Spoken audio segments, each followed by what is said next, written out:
What really happened with your host, Mike Rivero. You're listening to the Republic Broadcasting Network, where you'll find out what the Fukushima's going on. Let's start off with the gun control push, because there's a lot of things happening with that. And again, we have seen this before. Every time there's one of these staged shootings followed by demands that we ban all guns because of the crazy act of one or two individuals who may have been out of their heads on prescription psychiatric medication, membership in the NRA goes up, gun buying goes up, and it is really amazing this time. The NRA was attacked. Some of their supporters, their corporate links were severed under pressure from the left. It all backfired. They've gained 500,000 new members. That's a lot of members. It's shattered all previous membership records. Everybody understands what's going on. This isn't about safety. This is about dictatorship versus freedom. Now, Switzerland has a very high rate of gun ownership, but it doesn't have mass shootings. And Business Insider took a look and found out that basically they start the gun culture with the children, which is exactly the system that I was raised with. And they every year they have a shooting contest for kids aged 13 to 17. For boys and teenage girls. Girls have been allowed to compete since 1991. And they're basically using Swiss Army service rifles. And they're taught how to shoot, and they're taught how to do gun safety. And there are no restrictions on any of this stuff. And they don't have the mass shootings. They also don't have the problem with the prescription psychiatric medication. Now, there's a video, we just put it up at whatreallyhappened.com, and you might want to take a look at it because I imagine it's going to vanish in the bit bucket of YouTube very soon. But this has to do with Nick Freitas, and he is basically a delegate member in the Virginia House of Delegates. He's running for the Senate up against Tim Payne. And he just did this amazing video, runs about 7 minutes, just totally demolishing the left on gun control. And the points that he made were legitimate. Every time more gun restrictions are placed on the public, crime goes up. So the Democrats are out there saying, give us your guns, you will have a much safer life. And they can't deliver on that promise. Nobody's ever delivered on that promise. And Nick talks about all these cities in the United States like Chicago and Washington, D.C. that have very strict gun laws and also happen to have the highest rates of gun violence. At no time in history has a gun ban resulted in a lower crime rate. Encouraging gun ownership lowers crime rate.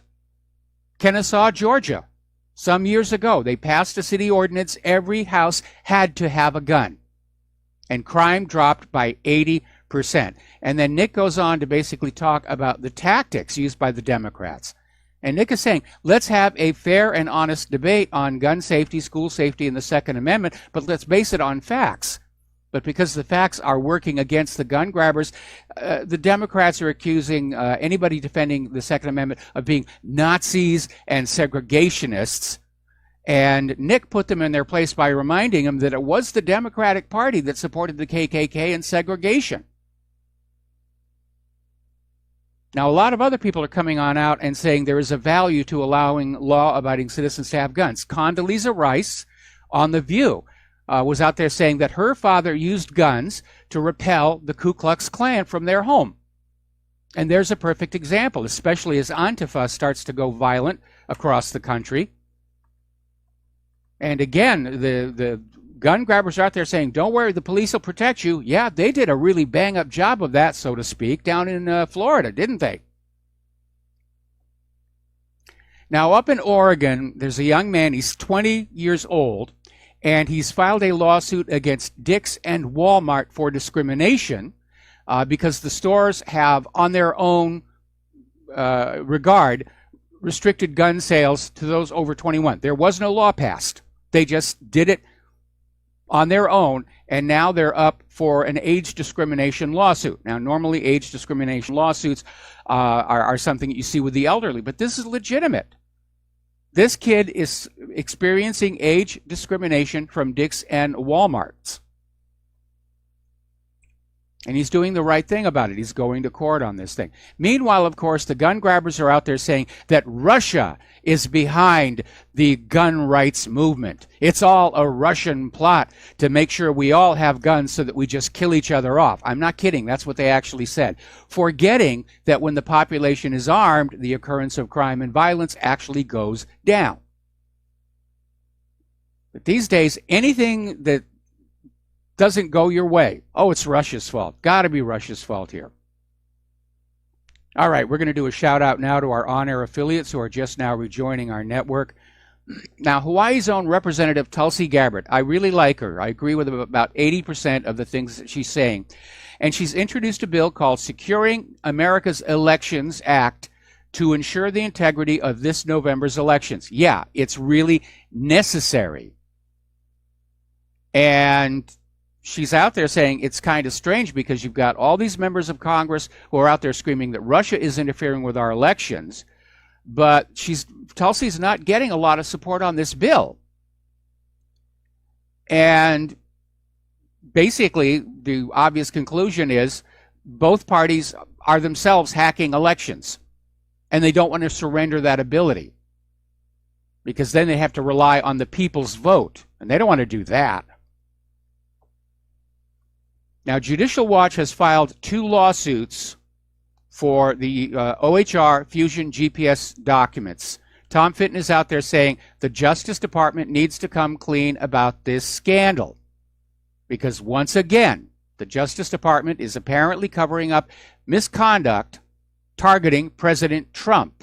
Now, Bruce Orr, a top justice official in the Obama administration, had an obvious conflict of interest to his wife Nellie's work with the Clinton DNC vendor Fusion GPS on the anti-Trump dossier. A lot of conflicts of interest out there. Now, it turns out that one of the Mueller witnesses is an former Australian Foreign Minister, Alexander Downer, has a link to the Clinton Foundation. He's another one of the insiders, the Clinton insiders. And apparently, this was the source of the tip in 2016 that prompted the whole Russia-Trump investigation. So it all tracks back to this guy. This guy did the whisper campaign and said, I think Trump is working for Russia. Before that, he'd arranged one of the largest foreign donations to Bill and Hillary Clinton's charitable foundation, which actually didn't do that much charity. It was basically $25 million in aid from Australia. And a lot of people in the U.S. were saying, why is that going on? And as a matter of fact, the people of Australia were saying, why are you sending our tax dollars to the Clinton Foundation? But something was going on there. This guy's another one of these deep state narcocracy shills, if you will. Now, what's interesting is you look at Jeff Sessions, and everybody's saying, do something, do something, do something. And 4 months ago, Sessions said he needed a factual basis in order to appoint a second special counsel. He didn't need a factual basis for the Robert Mueller investigation. That was based entirely on the dossier, which was unsubstantiated at the time and is now known to have been a work of fiction. So if there's no dossier, there's no Mueller investigation. And again, the double standard is just staggering. There's plenty of factual information. Even the FBI admitted Hillary Clinton committed felony violations of Title 18. That's enough factual information for a further investigation and indictments. Now, Jason Chaffetz wants the Fast and Furious investigation to be reopened. That's the one where the same U.S. government that is telling you you cannot have sporting rifles was sending assault weapons down to Mexican drug gangs. And, of course, the Department of Justice and Attorney General Jeff Sessions are refusing. No, there will not be another investigation into Fast and Furious. Now, getting onto the case of Sam Nunberg, basically, as you know, yesterday he was out there saying he was not going to respond to a subpoena from Robert Mueller. He was going to tear it up. And apparently overnight he had a change of heart, or he got a phone call, because today he's saying that yes, he will cooperate. So that was a bit of a flash in the pan. Interesting little article over at Rolling Stone, another one by Matt Taibbi, and it's called The New Blacklist. And basically he's talking about the return of McCarthyism, where anybody who doesn't agree with what the U.S. government is doing or what the corporate media is saying is automatically presumed to be some kind of a Russian agent. If you're a supporter of Donald Trump, you're presumed to be a Russia collaborator. It's a smear job. And Trump was supported by plain, ordinary, everyday Americans. They're not Russian agents, but not according to CNN.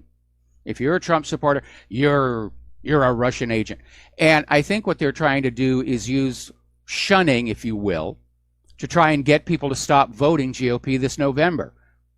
Oh, if you vote for the Republicans, if you support Trump, you must be a Russian agent. We're going to round you all up and put you in camps like we did to the Japanese in World War II. Now, MSNBC has just gone completely overboard with Russiagate. And their coverage of Russiagate outweighs its coverage of other issues, like the U.S.-backed humanitarian disaster in Yemen, and the network's refusal to correct the disparity could lead to dangerous conclusions. And the group Fairness and Accuracy in Media basically studied MSNBC and said overwhelmingly MSNBC is pushing the Russia propaganda, the Russia bashing. MSNBC ran nearly 5,000% more segments that mentioned Russia than segments that mentioned Yemen. That's why we call them prostitutes and correspondents.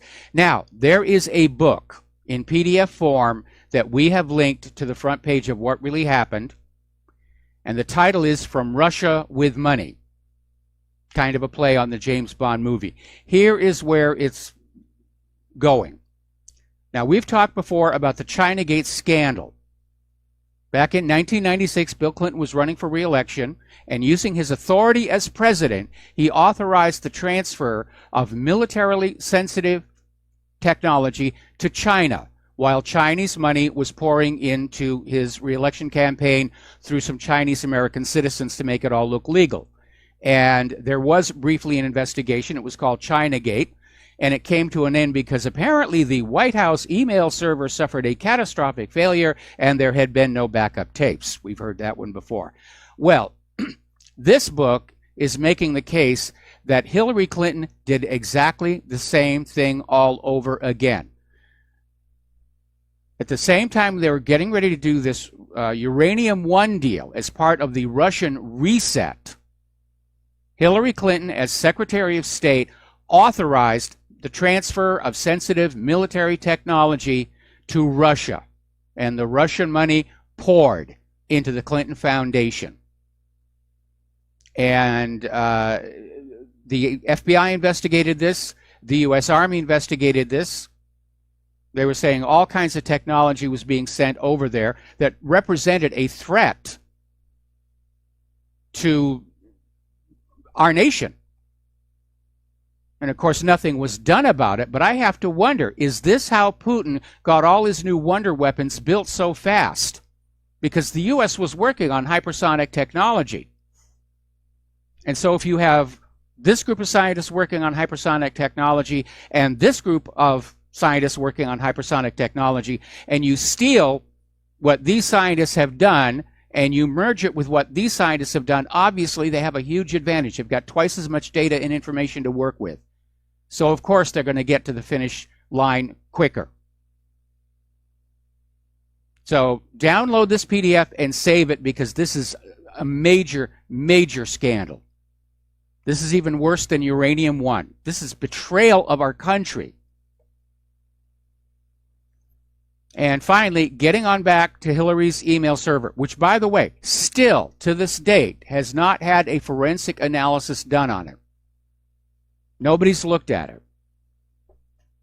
Apparently, FBI agent Peter Strzok was informed that Hillary Clinton's private email server had been broken into, based on the metadata on there, and he didn't follow up. Nothing was done. Hands off. Now remember, Guccifer, the hacker was inside Hillary's email server, said he saw at least 10 other foreign IPs logged into the system going through the files. So was Hillary operating an espionage operation while Secretary of State? Was Peter Strzok told to stand down and don't interfere with it? Now, getting on back to Vladimir Putin's State of the Union speech, the warmongers, of course, have seized on that last part about the new wonder weapons to say, see, Russia's being aggressive. Russia's planning to kill us all. We need more money for our military to counter his new wonder weapons. Mr. Putin's message was actually, nuclear war remains unthinkable. Please stop thinking about it. That was what his message was all about. But Putin made his speech, and the U.S. is now well on its way to a Soviet-style bankruptcy in response. Now, one of the things that helped bring down the Soviet Union is the Soviet Union, in response to Reagan's Strategic Defense Initiative, or Star Wars, bankrupted itself, trying to catch up. And they needn't have done that because SDI cost the U.S. huge amounts of money. In fact, that was the period when the U.S. went from being the world's largest creditor nation to the world's largest debtor nation. And they didn't really come up with anything of real useful value. But if Putin is bluffing about his new weapons, he is replaying Reagan's strategy back at us and counting on the greed of the military-industrial complex to make it work. And so far, it seems to be working because all the military people are out there saying, oh, we must have more money. We absolutely must have more money. And the U.S. already outspends every other country. The U.S. spends more on the weaponry of war and the machinery of death than the next 26 nations combined, 25 of whom are supposed to be our friends. Now, interesting story from Russia Insider. Apparently, Moscow Stadium, huge crowd showed up for an opportunity to sing the Russian anthem with Vladimir Putin. He's very popular there. It looks like, barring massive election fraud, that he's going to win his next election. But the Western media is out there already trying to undermine this by saying that they were all ordered to be there, that 130,000 people, Putin ordered them to be there. It's like when North Korea sent those cheerleaders down to the Olympics, and every media story about the cheerleaders always had something in there, they're vulnerable to rape. They're told one mistake and they'll go to jail. And just all this other nonsense, trying to undermine the beauty of the moment. And they were very lovely young ladies, and they were very, very good at what they do. That's the job of the media, to demonize the enemies, to tell you who your enemies are. But we're all big boys and we're all big girls, and we can decide for ourselves who our enemies are. And they appear to be much closer to home than North Korea or Russia or Iran. Now, the White House is once again considering a military escalation against Syria based on the claim of gas exposure in eastern Ghouta. They've done this one before. Fool me once, shame on you. Fool me twice, shame on me. Or, if at first you don't succeed, lie, lie again. Seems to be the motto of the U.S. government and the corporate media. But the United States does not want to give up on Syria. They don't want to have another defeat, no matter how much it costs in other people's money or children. We're going to take a break for commercials. We'll be right back. And aloha, America. Welcome back to the show. Now, if you would like to support Republic Broadcasting Network, the postal address to send a check or money order is Republic Broadcasting Network, 2251 Double Creek Drive, number 302, Round Rock, Texas, 78664. Or if you want to pledge to be a recurring subscriber, the phone number is 800-724-2719, extension 03. And folks, we really do need the money. If you're not able to help us out, we're going to have to start selling the control room technicians for medical experiments. Now, getting back on over to the war zones, emphasis on the plural, the militants are retreating under the Syrian army pressure in eastern Ghouta. The Syrian army is winning with Russia's help, and that's why the U.S. is looking for any excuse where they can go back on in and start attacking Syria's army, because they're using gas on people. They have nuclear weapons. They have a Death Star. So we've been at war in Syria for 7 years. That's a very long time to be at war. Not as long, of course, as Afghanistan. But all of these cities in Syria are under siege by these terrorist groups supported by Western powers. Now, the media is out there trying to say, oh, no, this is all the fault of Assad and Syria, and it's all the fault of Russia. But we know they're lying. It's always the safe assumption. Given how much we've been lied to already, it is wise and prudent to assume anything coming out of a politician's mouth or a corporate media talking head is sheer, utter nonsense. You can't rely on anything out of corporate media except the sports scores and the weather, and they're not all that good on the weather.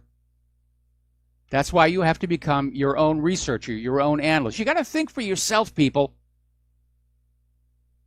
That's what the government is really afraid of, that you're going to think for yourself instead of just believing as you're told to believe.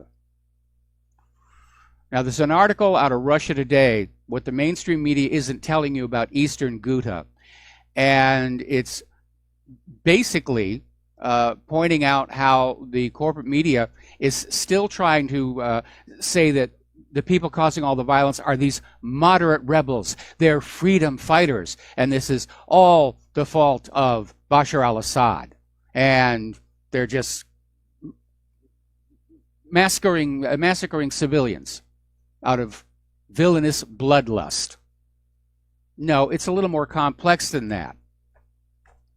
The terrorists are refusing to allow the civilians to leave because they want more civilians dead, because they know the media will blame it on Syria and Russia. Now, the U.S. has come under criticism because, as you know, there was this humanitarian pause every day that's been set up by Russia. And Russia is now saying that Washington, D.C. is basically flouting this UN resolution on Syria. It is preventing the militants it controls from launching daily raids on the Syrian army troops in eastern Ghouta and shelling the capital of Damascus. The U.S. isn't playing by the rules. Now, I'm sure the U.S. is going to say, we don't really have that much control over the militants. Yeah, you do. Stop sending them weapons. Stop sending them food. Stop paying them. Most of them are mercenaries anyway. You stop sending those checks, peace will break out. Now, down on the border with Turkey, Turkish pressure is now so great against Syria. The Kurds have halted their operations against ISIS in order to turn and basically fight the Turks. The Kurds may be Kurds, but they're also Syrians, and they're seeing this incursion as an invasion of their country. So that is starting to escalate, and it's going to escalate even more because Erdogan is calling for mobilization of army reserves in Syria. He's out there making speeches saying, we need to bring our reserves up. And basically, he's saying Turkish men who have already served in the army need to be ready to go to Syria. Now, Turkish men are subject to conscription when they reach the age of 20, and they are required to mobilize until the age of 41. So we're talking full-on war about to break out here. Now, a Russian military plane has crashed in Syria, killing 26 passengers and 6 crew members. The plane came down just 1,600 feet short of the runway at Khmeimim Air Base near the city of Latakia. And the initial indications, it was a mechanical malfunction. The aircraft was not taking fire at the time. But still, it's a tragedy anyway. Now, over in Iraq, interestingly enough, Press TV is saying Iraq and the U.S. may be heading to a clash over the American military presence because, as you know, Iraq's parliament has approved a bill to demand a timetable for the withdrawal of U.S. troops from the country. And MPs have assigned Prime Minister Hadi al-Abadi, by virtue of the same bill, to take an appropriate measure in the same direction. Now, Ron Paul is out there saying after 15 years, maybe we should listen to the Iraqi parliament. Not going to happen. And after we come back from this commercial break, I will explain exactly why. And aloha, America. Welcome back to the show here. And we're talking about the situation in Iraq, where Iraq's parliament has approved a bill to demand a timetable for the withdrawal of U.S. troops from the country. And members of parliament have assigned Prime Minister Haider al-Abadi, based on that bill, to take the appropriate measures in the same direction. In other words, find out when the Americans are leaving. Here's where it gets interesting. The head of NATO, Jens Stoltenberg, is saying the NATO troops are staying in Iraq, which includes the U.S. forces, because that same Iraq Prime Minister Haider al-Abadi has sent NATO a written request saying, we need you to stay in the country. That's what NATO is claiming. Well, they didn't come up with this letter anytime until just now. It was a big hush-hush secret, apparently. But apparently, Abadi did not bother mentioning it to the Parliament or the people of Iraq, or the letters of forgery. And we know that forged documents form a major part of U.S. foreign policy. Remember the Iraqi yellow cake document? That turned out to be a forgery. Now, Netanyahu has basically issued a statement about his meeting with Donald Trump, basically saying that it was all about Iran. Iran, Iran, Iran, Iran. They said they discussed the Palestinians for maybe 15 minutes. Now, there's a story over on Mondo Weiss, and it's basically quoting Colonel Lawrence Wilkerson saying Israel is trying to suck America into an Iranian war that could lead to a world war. Now, remember back when we were getting ready to go into Iraq, Israel was out there as a cheerleader, and Bibi was out there with his pom-poms and his short skirt saying, yes, go America, stomp on Iraq. Blood makes the grass grow. Blood makes the grass grow. And now they're doing it again. They don't want to pay for the war, but that's what the U.S. taxpayers for. And they don't want to risk their precious children in war. That's what America's children are for. So once again, Iran is cheerleading for the United States to attack another nation in the Middle East. Now, Iran, well aware that Israel is arm-twisting the U.S. to launch a war, well aware that Donald Trump is fully on board with that plan and is thinking about unilaterally pulling out of the P5+1 deal, Iran has very gently reminded everybody they can resume enriching weapons-grade uranium in less than 48 hours. Now, under the JC 432 pounds of medium-enriched uranium they possessed, and that was about 20% enrichment, and they gave up all but 600 pounds of the 15,000 pounds of low-enriched uranium they had. But they've still got the machinery. It's all still there. And I'm sure that Iran was hedging their bets by keeping it maintained. If Trump pulls out of the P5+1 deal and Israel goes on schly, that's the only way they're going to save themselves from being invaded.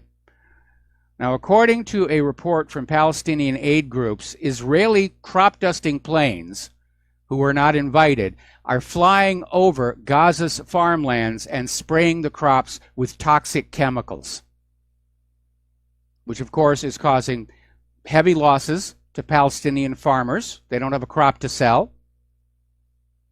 It's causing increase in the hunger. All of this is illegal under international law. Now, as you know, AIPAC is having their big conference here in Washington, in which everybody gets up there and pledges, you know, Israel, Israel, Uber alles.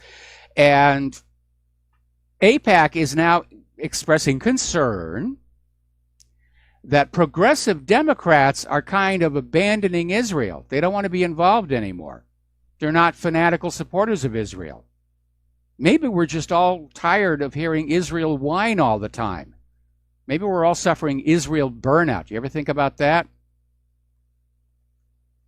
Now, over at the foreword, they have an article that it is well past time for AIPAC to register as a foreign agent, because that's what they are. They are an agent for the nation of Israel. And you want to talk about interference in our internal domestic politics, look at AIPAC. Huge amounts of money going to candidates who promise to be loyal to Israel. Huge amounts of money going to the opponents of candidates who question Israel. They have tremendous influence with the corporate media. Everybody wants to scream that Russia's meddling in our system. They don't have any evidence about it. But you look around and you see the obvious evidence of Israeli meddling in our system, in our media, in our politics, in our elections. Why is that not considered a bad thing? Now, as you know, Al Jazeera has produced 2 recent documentaries. The first one was on the Israel lobby in Great Britain, and it caused a huge upset when it came on out. It turns out the second one is on the Israel lobby here in the United States of America, and already they're trying to put diplomatic pressure on Qatar so that this documentary never gets out. They don't want you to see it. They don't want you to see it. But one of the things that is in it is it isn't just AIPAC that should register as a foreign agent. Apparently, there are a whole bunch of organizations like the neoconservative think tank Foundation for Defense of Democracies. It's functioning as an agent of the Israeli government. Now, according to a source who's seen the documentary, it contains footage of a powerful Israeli official claiming, "We have FDD, we have others working on this." And FDD is not registered as a foreign agent. I hope that documentary gets leaked out onto the net. If it's shown in theaters, I will buy a ticket and see it. If it's on pay-per-view, I'll pay the money to see it. If it gets blocked and banned, it must be leaked onto the internet. That's what we had to do with Conspiracy of Silence, documentary about the pedophile scandal, the Franklin scandal. Pressure was put on the TV networks to basically bury it. And the VHS copies were all bought up en masse and destroyed. But an editing tape surfaced. Now, Lindsey Graham is out there saying that the Israeli government is requesting ammunition from the U.S. as well as U.S. diplomatic support for when Israel starts striking civilian targets in Lebanon. They want to attack apartment buildings, hospitals, and schools. And their excuse is Hezbollah is hiding in those buildings.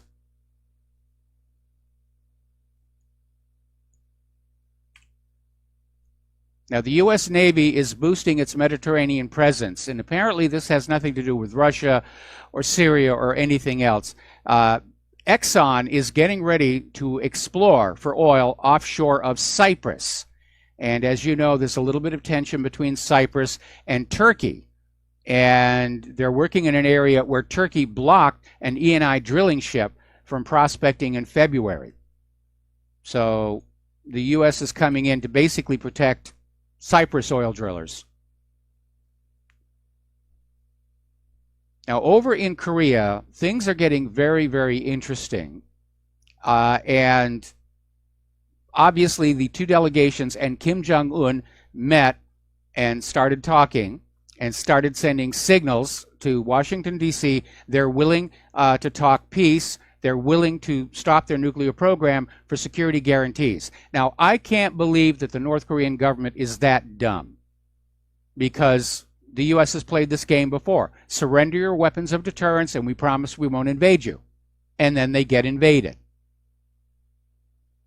So I've been saying all along, what may really be happening inside that meeting house between the 2 delegations is they're talking reunification.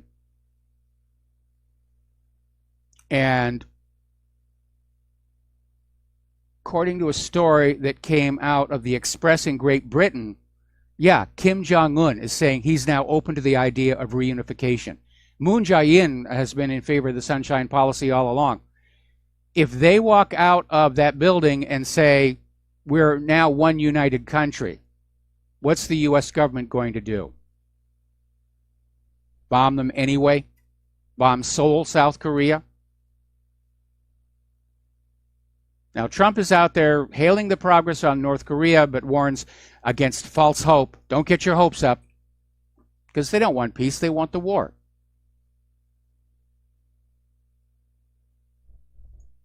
Another article here, and we've talked about this one before as well. Press TV. An analyst has concluded whenever there is an easing of tensions between the two Koreas, Washington sends a signal to Seoul to pull back. And I have absolutely no doubt that Washington, D.C. is on the teletype or the phone or the email to Seoul right now saying, no reunification. Don't you dare do it. Isn't that really up to the Koreans?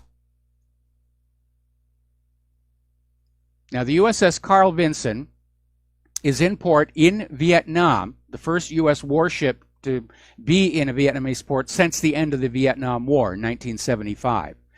And it seems that the U.S. may be trying to bring Vietnam into this little clique to deter China. And so far it's Japan, Australia, and India. Now they're trying to get Vietnam in there. We'll see what happens. I don't think it's really been long enough for the people of Vietnam to have forgotten what America did in their country. China reveals the largest defense budget in 3 years. They know what's coming. They're starting to get ready for it. Now, down in Somalia, strategic progress remains elusive in America's expanded air campaign against al-Shabaab. And I'm willing to bet that most of you probably had forgotten we also had a war going on in Somalia. But in 2017, the United States conducted twice as many airstrikes against al-Shabaab as it did in 2016, 31 strikes compared to 15. Last week, U.S. Africa Command, or AFRICOM, launched an airstrike that killed 2 al-Shabaab members near Jilib, a supposed stronghold of the Somali jihadist organization allied with al-Qaeda. But al-Qaeda kind of works for us.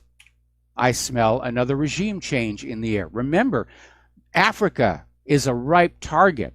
It is the largest store of undeveloped natural resources on the planet. Most other places have been mined out, fished out, panned out. Africa is just full of stuff. And that's the new prize in the new world wars. Who gets Africa? Story out of 12160. According to a whistleblower or leak, the CIA was actually behind Operation Fast and Furious. And the government allowed the Mexican drug cartels to import tons of cocaine. Now, for those of us who've been following the Cocaine Importation Agency's adventures since Arkansas in the 1980s, this is not going to be a surprise. The CIA has been buddy-buddy with all these drug cartels all this time, and the CIA profits handsomely from their license to smuggle.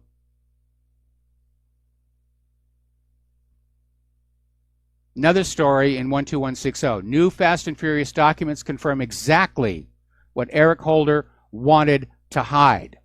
And it comes from an internal Bureau of Alcohol, Tobacco, and Firearms Public Affairs Talking Points memorandum, in which the ATF acknowledged that Fast and Furious was being used to push for more gun control by saying, look at all those out-of-control guns down there. We can't let that happen here. We caused that down there.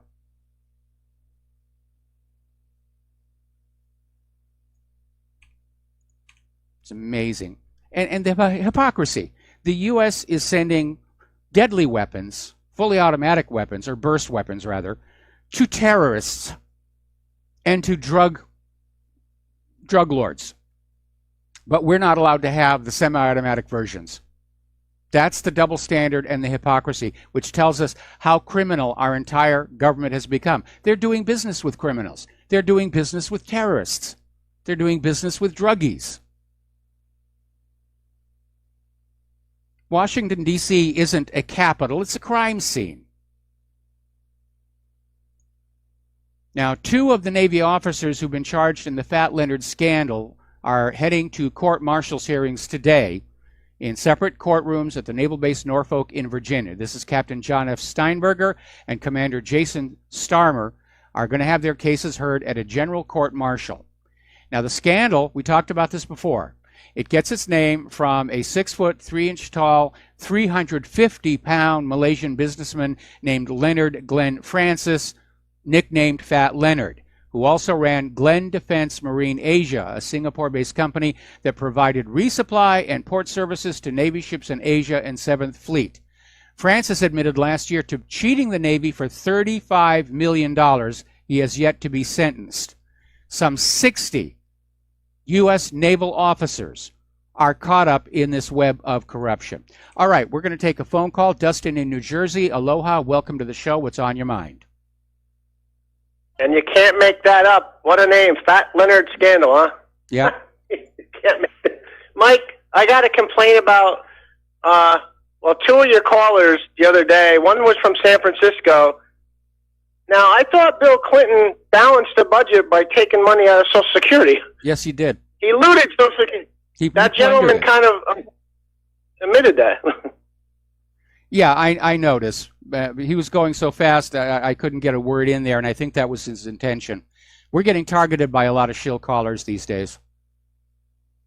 And the gentleman from Puerto Rico saying, Trump's doing a good job. Trump hasn't done anything. No, he hasn't. He's either not doing anything. Yeah, he's being hampered by the deep state. Or, Mike, I'm starting to think Trump has his own deep state that's coming into power.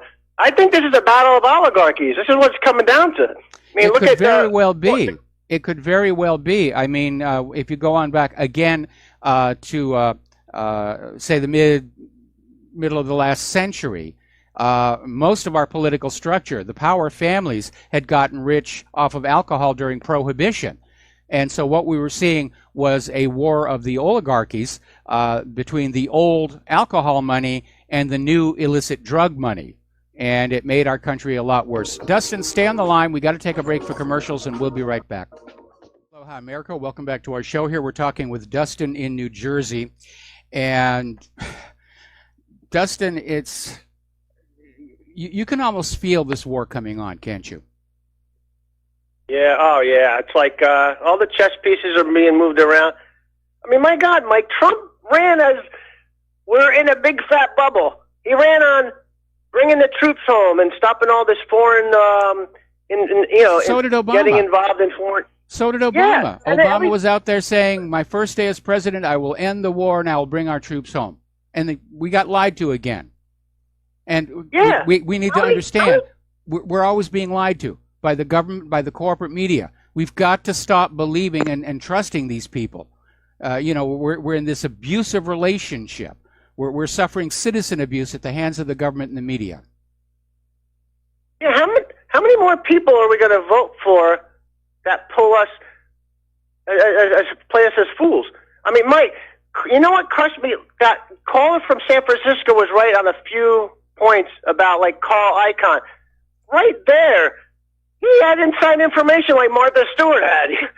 Yes. This is the kind of crap, that we got to deal with, and then everybody else gets shafted.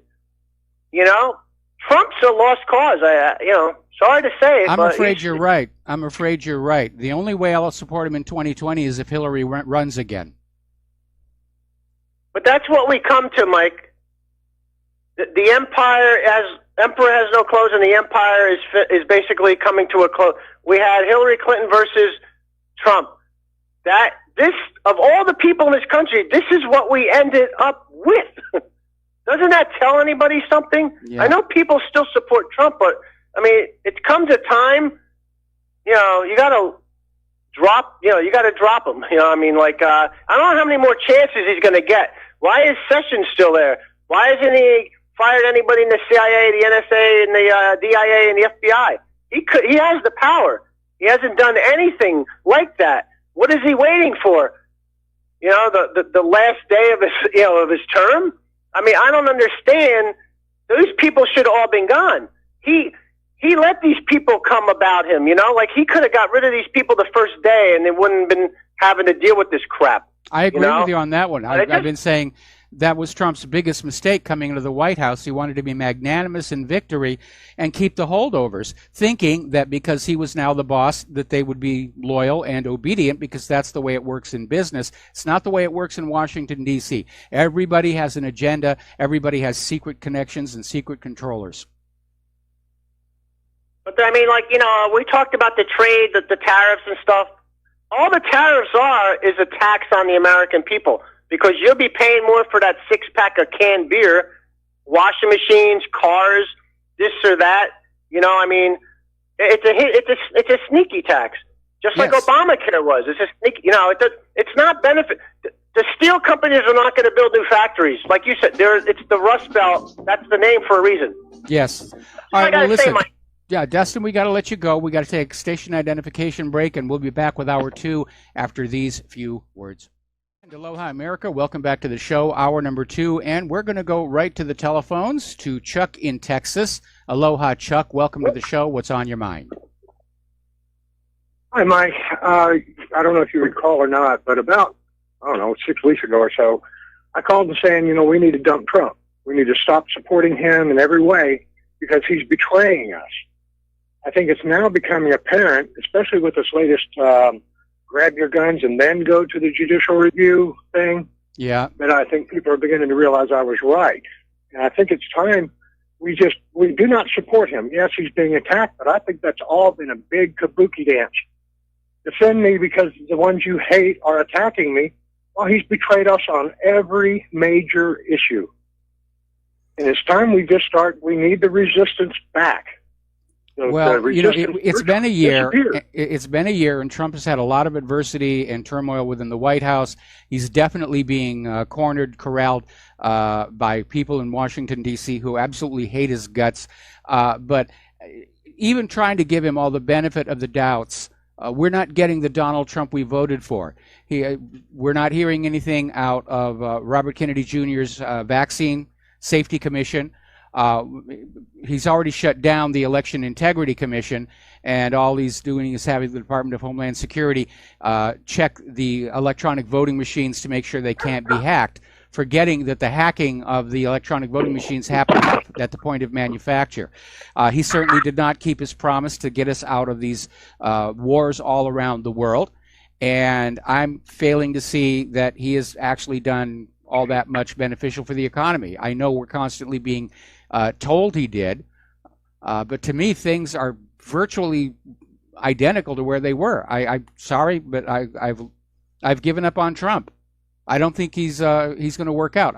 He's going to be a one-term president, and maybe that's all he wanted, to be president and say, I'm one of the presidents of the United States of America. I've had 4 years. I'm out of here, and I'm going to go play golf.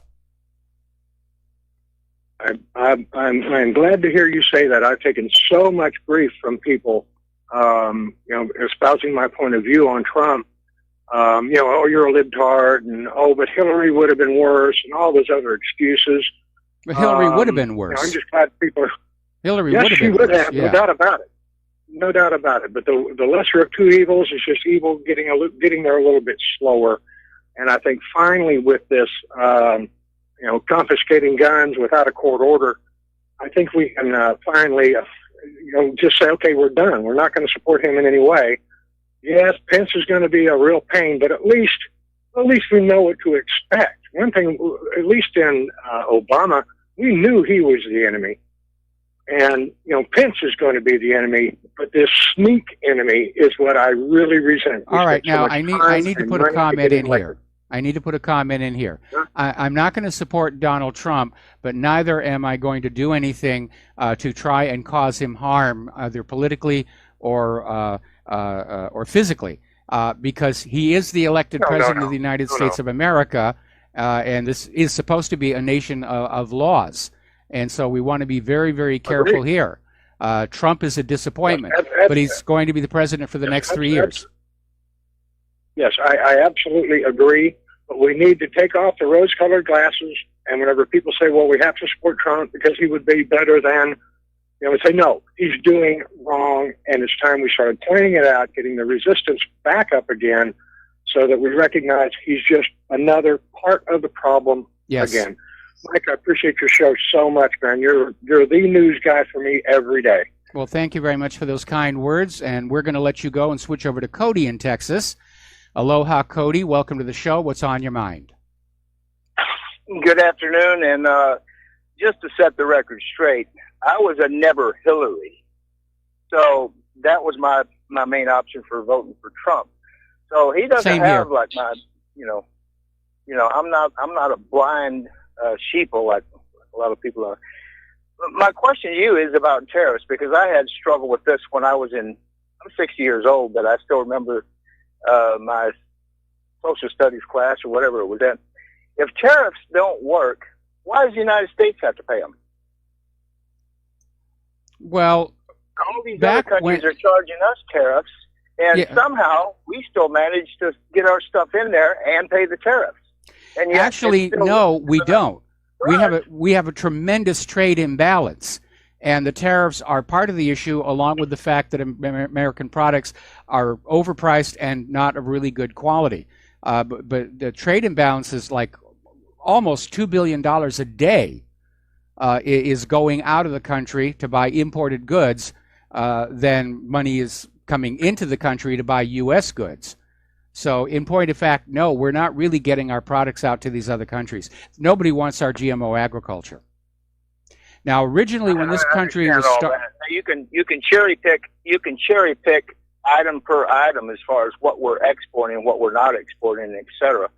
But I guarantee you, if it comes into this country, I've taken chips out of the country and had to pay duty on whatever I'm bringing back in.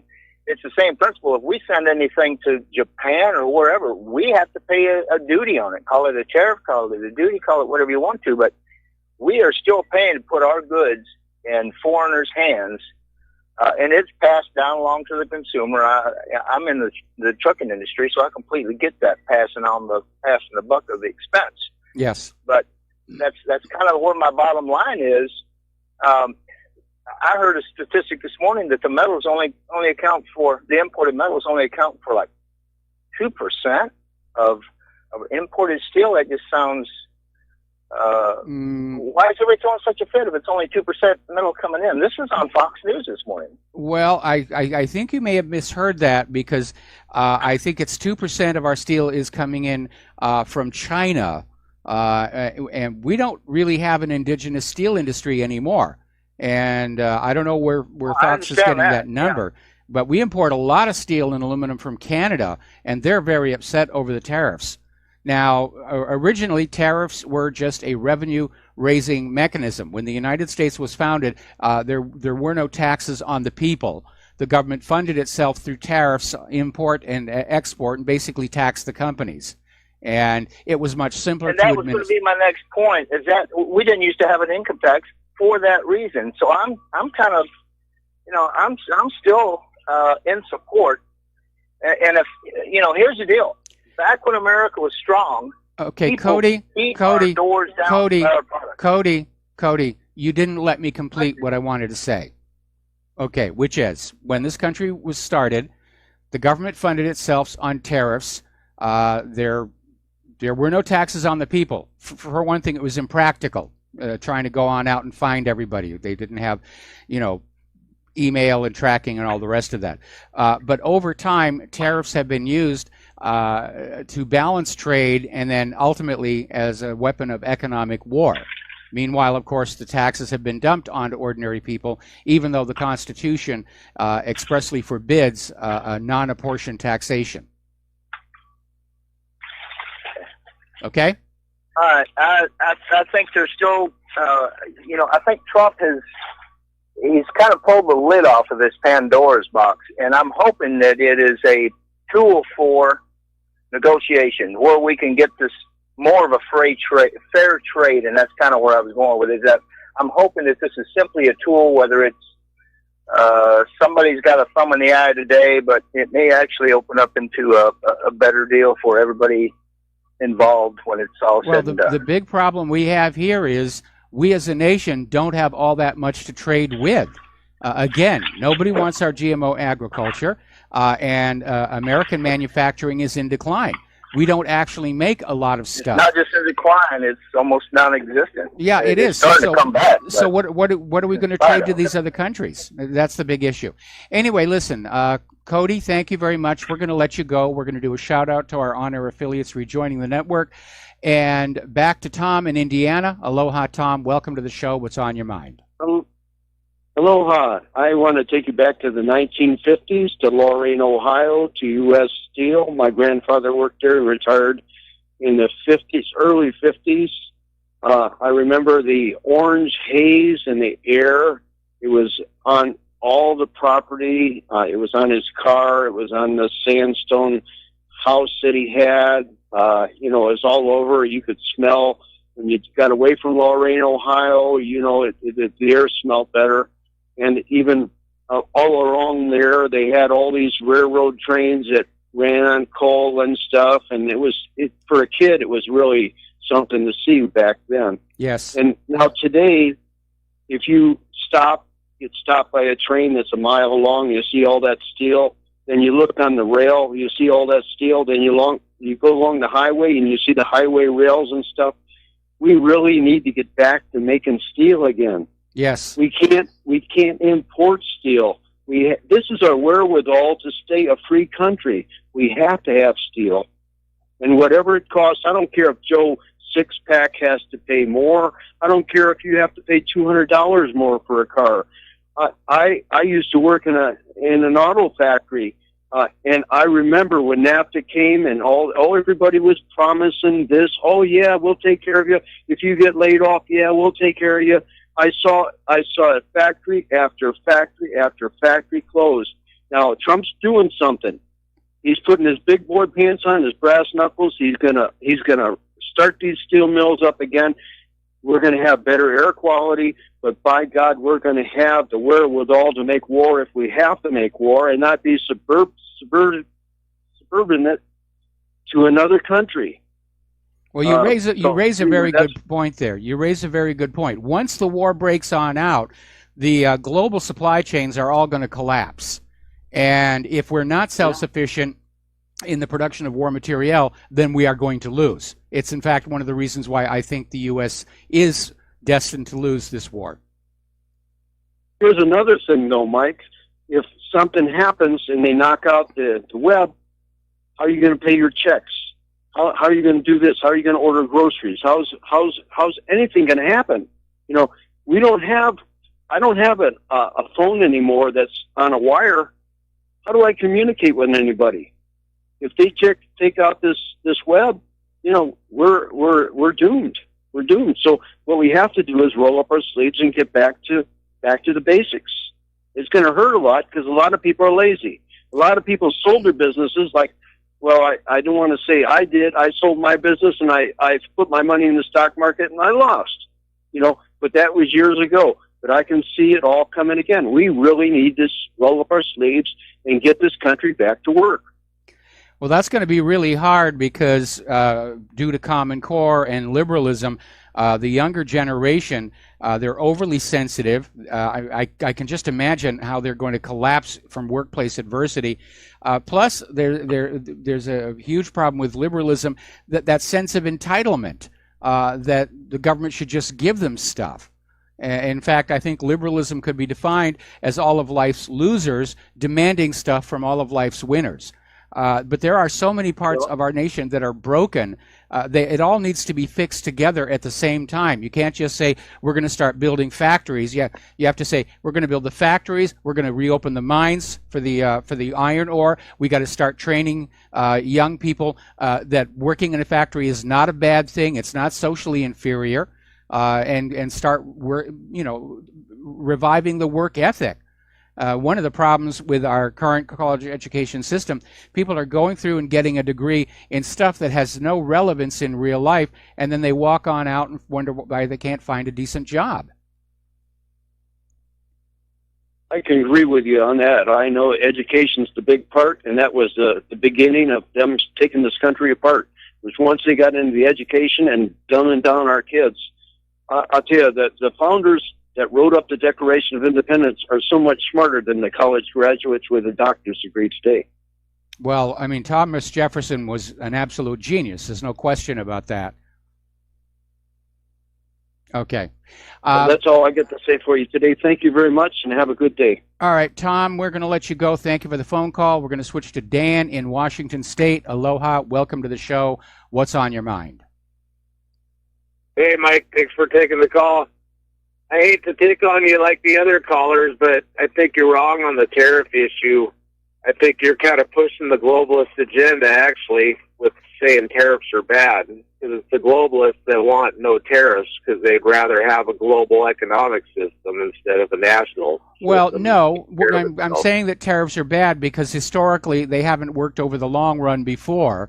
And I'm also saying that because we're not ready to start up steel production. Maybe aluminum, yes, but it's not like imposing the tariff. Okay, wait. You said something that's totally false. Tariffs, if you look at the tariff rate from the Civil War till about after World War II, was 25%. Well, look, remember when Bush put out his tariff, and that backfired on us terribly. And we've already, I mean, the world is already hostile. The world is already hostile enough, and everybody's on edge. And Trump's tariffs have angered Canada, Mexico, basically all of the steel and aluminum producing countries. Now, if we weren't on the edge of a world war, I'd say we can all deal with it. But I think everybody's getting close to a breaking point. I would love to see the U.S. become self-sufficient and be able to close its borders. But the infrastructure isn't there. Okay, it's going to take years to build. It's all been shipped away, though. It's going to take. It's going to take years to build enough steel factories where we're going to be able to do our own domestic production and then get out from under the tariff. All the tariff is going to do is take money out of the pockets of the American people and put it in the government's pocket. That other caller was right. It's just another hidden tax. It's not going to revive our it's not. I mean, your philosophy is what they've been doing is why America's in the shape it is, because we've shipped all the jobs to cheaper countries. I mean, the reason we don't make bicycles in America is Dan, okay, let me make my point, okay? These tariffs are not going to bring back the steel industry overnight. So we're going to have about 2 years, 3 years maybe, while we're getting all of our ducks in a row, where the tariff is just a tax on the American people, and we're still using foreign-sourced steel and aluminum. Right. Yeah, there's going to be a painful, it will take a little adjustment period, but in the long run, you're better off because you have your own steel industry, I just think at this particular time, it wasn't a good idea, because now we're talking literally economic warfare across the globe. Everybody's on edge from this. Anyway, Dan, thank you for the phone. Yeah, I don't like the way he does it sporadically. I think they should impose like a 10% tariff on all Chinese imports or all imports in general, and that would probably create 10 million jobs right there, on all kinds of stuff like bicycles or shoes or whatever, instead of just sporadic hit and miss, but I mean, the reason we don't make bicycles is what we're missing, Dan, what we're missing is a workforce that is trained to make things rather than sit around and talk about abortion and global warming. And the technology, we have fallen behind in manufacturing technology to these other countries. The iPhone is made in China because they can make it. Nobody in this country can make it. That's a real problem. We've got to catch that up. When Seymour Cray was designing his supercomputers, he didn't even bother approaching American chip makers. He went right to Japan because they had the technology to fabricate the chips he needed. What is really painful to see here, what is really, Dan, I think the first step is the tariff to create the factory, to create the demand for labor so people get the jobs and then they get trained to do this stuff. Okay. Dan, thank you very much. We're going to let you go here because you keep interrupting me, and I'm trying to make a point here. You keep saying the tariffs will bring back the jobs. We can't have jobs if we don't have trained young people to take them. We can't have jobs that will compete with the global economy until we have the factories and technology that matches these other countries. We have fallen behind. And it's really painful to see, because following the Apollo moon program and all the technology that came out of that, it created the tech boom of the 70s, 80s, and 90s. We leapt ahead of the world. And then short-sighted corporate CEOs decided, well, we'll just license off the manufacturing to these other countries. We don't have to bother manufacturing anything. So the problem is that the tariffs are not going to bring back the jobs back, because we don't know how to do what we used to know how to do. We'll be right back. Aloha, America. Welcome back to the show. We're going to take one more phone call, and then we're going to close the lines for a little while, because I'm way, way behind on my talking points. So, Wayne in Texas, aloha. Welcome to the show. What's on your mind today? Yeah, hi, Mike. Thanks a lot. I just wanted to call in. I caught the tail end of the previous caller's conversation, so I didn't hear it all. But I remember from the free trade debates that when you bring back factories and have factory workers, you have a factor of almost 5 to 6 to 1, where you're going to have clerical, management, accounting, supervisory positions that go with it, as well as the surrounding community. Now you have some restaurants, you have some gas stations, you have people shopping in the close proximity of what's going on. So we can't forget that if we can figure out a way to make this happen, that's where some of this economic growth can happen, because we saw what happened to some towns where factories were closed down. Yes. They just, all the jobs left, and a lot of people had to leave. So it's a possibility if we can make it happen.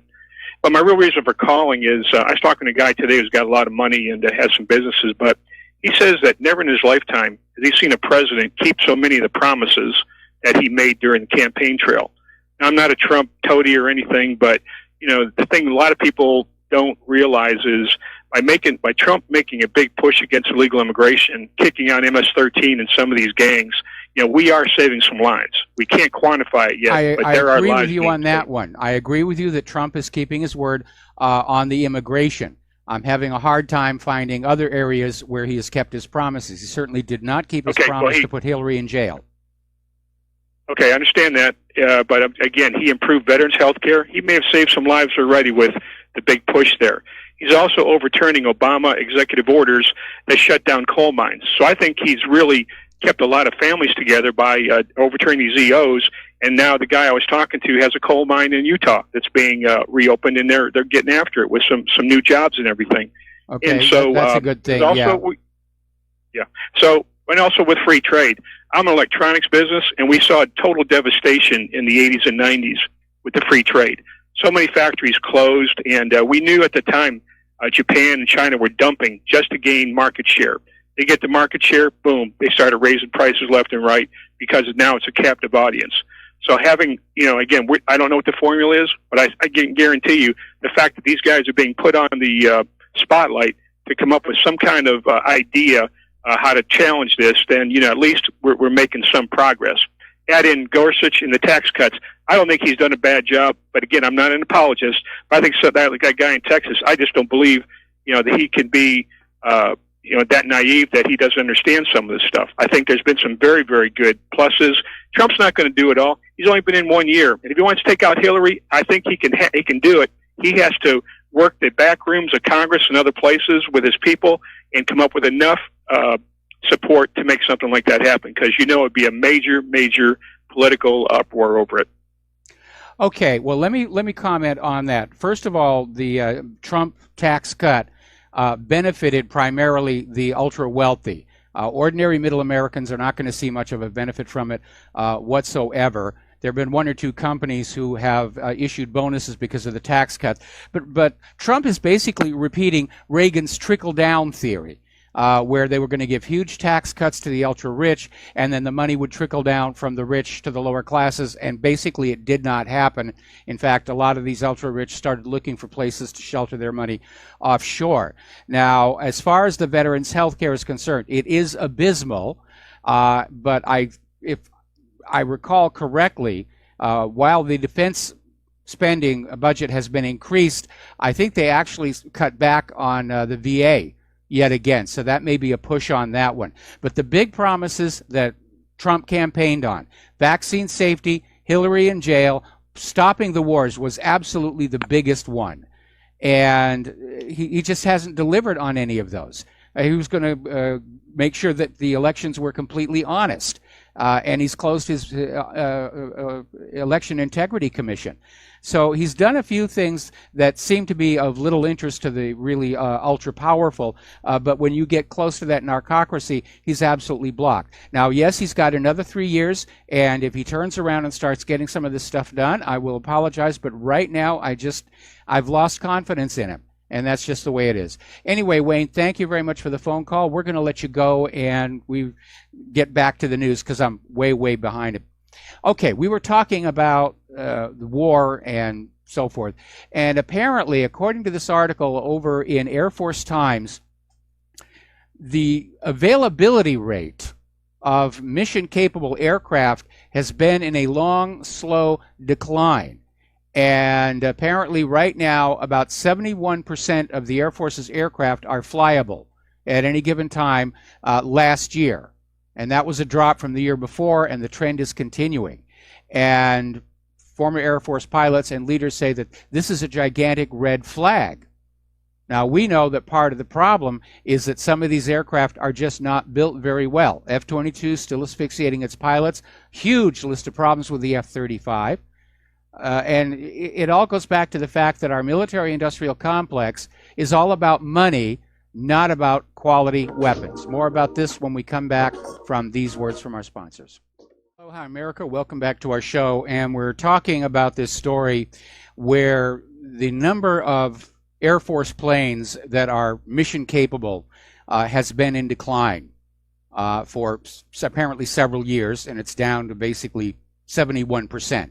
It's less than 3/4. And if you're in a shooting war, you really can't afford to have 1/4 of your aircraft being hangar queens. And part of the issue is that, again, the military-industrial complex is not putting out a good product. We keep hearing about all these problems with all these ships and aircraft because the military-industrial complex is all about making money, not really all that concerned about the poor kid who has to actually use the weapon system. You know, when you look at the history of military acquisition, sometimes it can be a joke. And I've often mentioned this book and movie, The Pentagon Wars, as a perfect illustration because it documents the development of the Bradley infantry fighting vehicle and shows just how messed up the whole process is and how it's all about money and promotions and the kids out there, they get stuck with stuff that doesn't really work. I went to one of the air shows they had over here at Kaonohi Bay Marine Air Station, and there was a Seahawk anti-submarine helicopter on display, and over on the port side there was this weird little device that had been attached that actually blocked about 1/3 of the tubes through which sonobuoys are launched. And so I talked to the sonar operator and I said, doesn't that get in the way? And he says, yeah. I said, why do you have it on there? And they said, they ordered us to put it on there. It's not well thought out. It's let's just slap some stuff on there. And one of the reasons that the F-35's performance is so slow is that the U.S. loves this idea of a multi-role aircraft that is basically built to do everything. And the Russian aircraft are built for specific missions, and that's why they're lighter, faster, more maneuverable. The Russian aircraft are sports cars, and America's military aircraft are basically campers, where everything is shoved in there, including a kitchen sink. Now, Harry Truman actually had to deal with this before World War II, because the U.S. was arming itself, and they were spending huge amounts of money, and they weren't getting quality goods. And Truman made a big stink about it. It's one of the things that popularized him with the general public. Now, Putin is out there pointing out that Russia's weapons exports got a huge boost out of Syria because everybody got to see those Russian weapons working in a real combat situation, and they did very, very well. So even America's military weapons for export business is in decline. I'll tell you what the solution is ultimately going to be. We have fallen way behind the rest of the world in making the products that are made today. So we need to take a lesson from the post-Apollo technology boom. We have to come up with new materials, new processes, new products that other countries don't have. And we need to keep them here and start making products with them that other countries will then come and want to buy. And that's why one of the areas in which I do agree with Donald Trump is the revival of our civilian space program, because it is a civilian technology incubator. Military technology is kept under wraps. By the time it's declassified, it's useless for any commercial purposes. But again, look to the example following Apollo, 70s, 80s, and 90s, the technology boom, Silicon Valley. And we had the advantage. We were making all this stuff. We were selling it around the world. And then our corporate CEOs, who basically grew up in the era of the MBA degree and not having to actually walk the factory floor, just said, oh, we'll make it overseas. It's cheaper there. And our factory shut down. Our communities suffered. And those people who actually knew how to get things done were lured away to other countries, where I'm sure they're being treated with the respect that they deserve for knowing how to make things. And Wall Street started getting into this idea that they could all get rich just by shaking the money back and forth and it would grow automatically. And as long as the Federal Reserve keeps creating more money out of thin air, it has the appearance of working, but not the reality. The director at Cross Border Capital is saying gold is the best safe asset. It certainly is one of them. Again, you shouldn't turn your nose up at silver. And retail investor bullishness collapses. Now, yesterday we had an article where we were talking about all these iconic, well-known retail chains are just closing store after store after store. They're going into bankruptcy because we, the American people, don't have any money to go down to the shopping malls with. So TD Ameritrade's Investor Movement Index, which tries to measure investor enthusiasm about certain sectors, is saying that retail investor bullishness has just collapsed. I looked at the chart, and it's been bouncing up and down, but lately it just almost straight line down. Now, apparently, okay, this Dave Kranzler of Investment Research Dynamics is talking about an article that Paul Craig Roberts sent him that was written by Catherine Austin Fitt.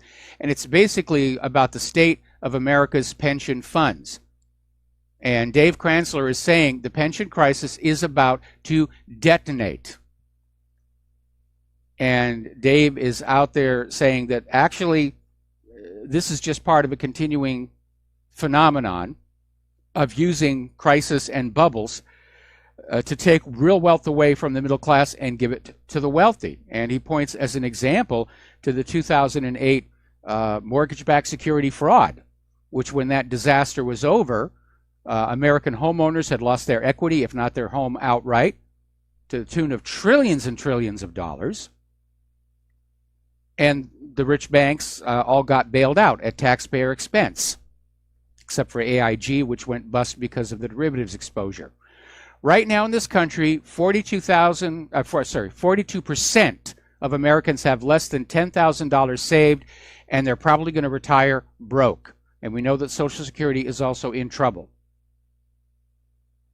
Now, here's an interesting court ruling. Up in Seattle, there was a gentleman, homeless, who's been living in his truck. And the city wanted to basically seize it and sell it to pay for unpaid parking tickets and fines. And the judge in the case ruled that the truck now constitutes his home and the city may not seize it. And of course, this is going to affect hundreds of homeless people who are living in their vehicles in the state of Washington. And I think that's a humane decision to make. And that's something that really is in short supply in our country, is humanity, simple humanity. In fact, I would say it's an endangered species.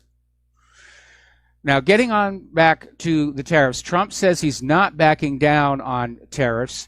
Germany is now screaming. The car industry is panicking.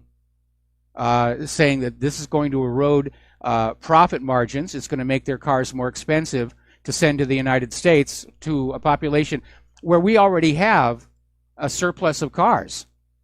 That's why we got our little Hyundai at the absolute amazing price that we did. They're stacking up. Down at the bottom of the hill, there's a former drive-in movie theater, 4-screen. They've taken the screens down, and when we first moved here, it was being used for flea markets and farmers markets where you could get fresh produce. Now it is being rented out to Oahu's car dealerships as an overflow lot. Because the 2018s are in, they still got unsold 2017s. They're all down there on that lot. I kept telling Claire, let's not buy a new car. Let's just take one of those. They'll never miss it. Now, as you know, Canada and Mexico are very upset over the tariffs, and Trump is now saying that he will consider a tariff exemption for Canada and Mexico. And what we're going to see happen is he's going to start issuing exemptions to all of the friendly countries, which means it's a targeted tariff specifically against places like China. Now, as you know, Venezuela is in serious, serious trouble, and it's hovering right on the edge. It's been the victim of U.S. economic warfare for decades. The U.S. is already talking about a military intervention to save those poor Venezuelan civilians from the wrath of the evil government. And Russia and China are basically stepping on in. They're extending massive credits to Caracas. They don't want Venezuela to die. They don't want it to basically be taken over by a puppet government run by the United States of America. So they're working to keep Venezuela going. Venezuela is still trying to get their cryptocurrency going, and apparently it's proving very popular. They've already sold billions and billions of the petros. And that, of course, is very annoying to the private central bankers. The idea of a widespread currency that is not under their control and not paying them interest. Now, over in South Africa, the ramifications of their new president are just starting to sink in. First of all, he comes on into office, and the first thing he says is, we're going to take land away from the white farmers and give it to the black farmers. Now, they tried that in Zimbabwe, and it triggered a financial disaster, which means that is likely to what's going to happen in South Africa as well. What is really amazing is South Africa's new president is totally focused on this redistribution of wealth plan, and apparently so far still ignoring the fact that Cape Town is running out of water. They're already on rationing, and he's not doing anything about that.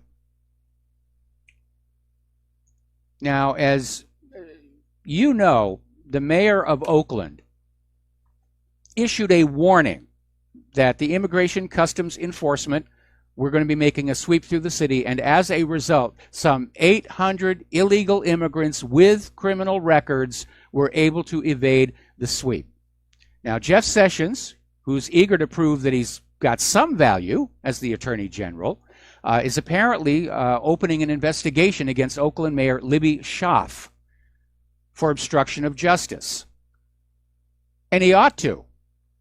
He really ought to. This liberal fascination with completely open borders is nonsense. They've even admitted they're doing it because they're expecting all the illegal immigrants to vote Democrat in the elections, even though illegal immigrants aren't supposed to vote at all. It's a flagrant disregard for the laws involved here. Now, as you know, Italy just had their elections, and the two major Eurosceptic parties have won. Now they're working on forming a coalition, but the pro-EU party took a major clubbing. They're probably feeling like a baby seal right about now. Basically, Italy just told the EU to F off. And Nigel Farage is saying this could trigger the end of the European Union between the Italian election results and the pending Brexit. I mean, there are other member states of the EU saying it's time to get out of here. And the primary issue tearing the EU apart are those open borders. and all the problems that have come in with those refugees. Even Angela Merkel has now been forced to admit there are now no-go zones in Germany.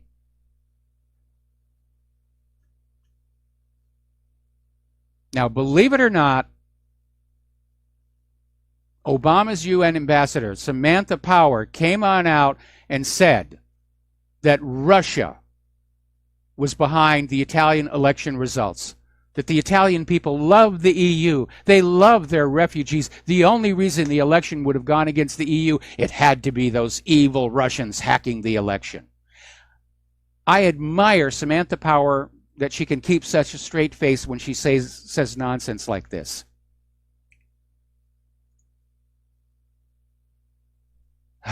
Now, here's a little bit of a breakthrough. There was a court case that went all the way to the Supreme Court, and it had to do with the right to bond after arrest and to regular bond hearings for those who are in jail. And a case had been started to basically guarantee this right to illegal aliens who were thrown into detention without the opportunity for a bail bond and are not allowed to have a bond hearing. So in the case Jennings versus Rodriguez, the Supreme Court ruled 5-3 that detained aliens in the United States do not have the right to periodic bond hearings during the course of their detention. The significance of this is the Supreme Court is saying that illegal immigrants are not entitled to the rights of a U.S. citizen. And I think that's important to make. Certainly they're not entitled to the right to vote. Despite what the liberals want, doesn't really matter. Let's see.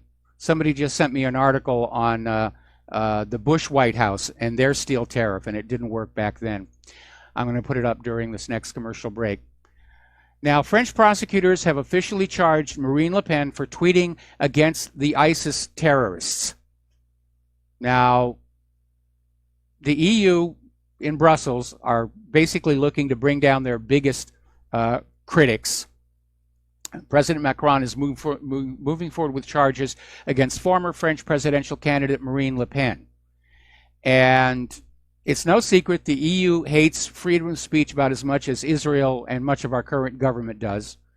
And it all basically came about when she was charged with, she's going to be charged with circulating violent messages that incite terrorism. This was a series of tweets she sent after the massacre at the Paris concert at the Bataclan in 2015. Now, here's the point. She had previously immunity, and the French Parliament revoked that, making her guilty in reverse. Now, here in the United States, that would be illegal. It would be considered an ex post facto ruling. But again, the issue there was preventing the French people from becoming angry about the presence of all these refugees despite the terror attacks. The globalist agenda at work again. Okay, we're coming up here on another commercial break. I'm going to get up this story about the failed steel tariff of the Bush era, and we'll be back after these few words.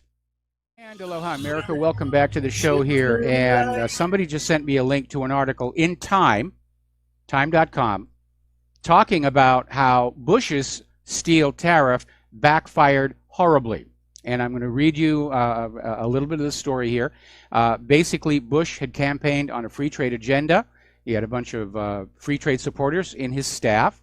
But Bush enacted a tariff of between 8% to 30% on foreign steel, saying that the U.S. steel industry was hurt by foreign imports from overseas. And the Bush White House calculated or guessed that the benefits of helping steel workers outweighed the cost of angering allies and potentially driving up the price of consumer goods. But the imposition of the tariffs set off a chain reaction. The EU responded with tariffs of their own, and a number of countries disputed the tariffs at the World Trade Organization. Less than a year after the announced tariffs, the World Trade Organization ultimately ruled the U.S. had violated international trade agreements by imposing the tariffs, which opened the door for sanctions and retaliation. And in fact, the EU ended up hitting Bush where it hurt. The block plan tariffs on products produced in key swing states where job losses would hurt Bush's chances of re-election. And in late 2003, Bush had to rescind the tariffs. And now, basically, Trump is setting himself up for the same kind of confrontation. And as I said to that caller, the problem is right now the world is already on edge and ready for a war. And economic wars have a bad habit of mutating into real shooting wars. And that's why I don't think that this was a particularly good idea at this particular time. But it's not like Trump listens to me anyway here. All right. Over in Israel, they're getting ready to enact the plan that came out in January of this year. Asylum seekers have to choose between indefinite detention in an Israeli prison or going back to a third country in Africa. Now, Rwanda and Uganda are reported to be the countries accepting those deported from Israel, despite official denials from both governments. And I mention this to underscore the hypocrisy because Israel is at the forefront of those screaming for the U.S. and Europe to have open borders and just blend everybody together. But of course, Israel is the exception. They have to remain racially pure and so forth and so on. More good news. Apparently, a federal judge has ruled that Trump is within his authority as president to end DACA and basically shut it on down. And I know everybody's going to say, well, these poor children, they were brought to this country by their parents. It's not their fault. No, it's their parents' fault. If we'd had border enforcement, they wouldn't be here in the first place. You know what's really amazing about this whole immigration issue? Dwight Eisenhower shut down that border with Mexico with only 10% of the resources of the current immigration and customs enforcement. It was called Operation Wetback. We'll be back after station identification. Aloha, America. Welcome back to the show, hour number 3. We're going to keep the phone lines closed because I still got a lot of stuff to get through. I want to step on back to that point I was making about the poor quality of the military-industrial complex being a contributing factor to the Air Force only having 71% of their aircraft mission-ready, mission-capable. And I just saw this story from Sputnik Daily News. Apparently, for the F-35, the numbers are worse. Basically, of all the planes that have already been manufactured and deployed, only half of them are in flyable condition right now. And Lockheed Martin's F-35 executive director is out there saying, don't worry, we're going to fix it. One of these days, we'll get it right. Amazing. Now, getting on back to immigration and so forth. Over in California, they have basically declared the entire state a sanctuary for illegal immigrants. It's no longer just sanctuary cities or sanctuary counties, it's the whole state. And there was that big stink with the mayor of Oakland interfering with immigration and customs enforcement. But even though they're refusing to cooperate with federal government officers, they still want that federal government grant money. And they literally went to court to sue the U.S. government to keep sending money, even though California's government is in effect rebelling against the immigration laws. But surprisingly, a judge in Northern California basically ruled that the government doesn't have to pony up the cash until this matter of a sanctuary state issue can be hashed out fully in court, and that could take years.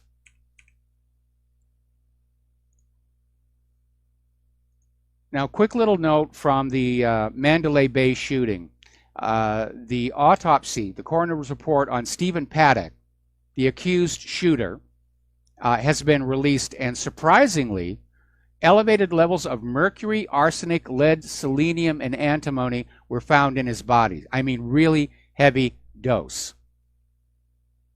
I'm not sure where that would have come from or if somebody was trying to poison him. But it is odd. It's very, very odd. Story over on 12160.info. Apparently, Antifa was photographed blocking a road with a sign reading, "Whiteness is Antichrist." Now, can you imagine if somebody went around with a sign that said, blacks are aligned with the devil, what the reaction would be? It would be horrible. Oh, we're outraged. We're absolutely so.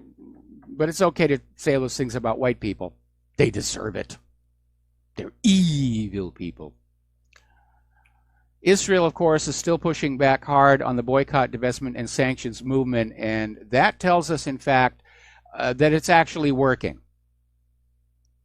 And apparently, some universities, are now demanding professors sign a contract that they will never boycott Israel before they're allowed to speak on campus. Now, that is a violation of the First Amendment right there. And personally, I would refuse an invitation to speak anywhere where I'm required to sign a contract that I won't boycott Israel, because boycotts are a recognized form of peaceful protest protected under the First Amendment. But Israel, boy, they hate that First Amendment. They hate that First Amendment. Also out in California, in Orange County, there was a high school, and apparently the students and staff members were smashing up a piñata made to look like President Trump. And somebody got it on video, and the video was put on the net, and it went viral, and everybody is upset. That's not what education in schools are supposed to be about. Story coming out of Oraz.com. 319 New York Police Department employees have committed fireable offenses, and yet they kept their job. And the offenses included excessive force, fighting, or unnecessarily firing their weapons. And we wonder why people aren't trusting the police any longer. Well, certainly after Parkland, you know, this idea, be disarmed, the police will take care of you. No, they won't. Parkland proved that. Now, Washington State has become the first state to pass a net neutrality law after the FCC repeal. Rented lips. And we're hearing other states are getting ready to do the same. And basically, the law will say, if you are an internet service provider in the state of Washington, in order to be in Washington, in order to do business in Washington, you will have to have common carrier type equal access. There will be no for-pay fast lanes. So I guess I'll still have an audience up in Washington State. Washington State was beautiful. I really loved it. Anyway, apparently last week, well, first of all, we're going to do a shout out to our on-air affiliates who are just now rejoining our network. Last week, the code repository GitHub was taken off air in a 1.3 terabits per second denial of service attack. This is from this new system called the Memcached DOS attack. And already Arbor Network is now reporting that a U.S. service provider suffered a 1.7 terabits per second attack. This is going to keep on. This is weaponized stuff. This is a nation state behind this. They're just testing it in the field. It's not enough they're going to scorch the surface of the earth in their war. They're going to wreck our internet. They're going to wreck everything. Now, we were talking before about Flippy, the burger flipping robot, and it's gone to work in California, and it's being installed in 50 locations.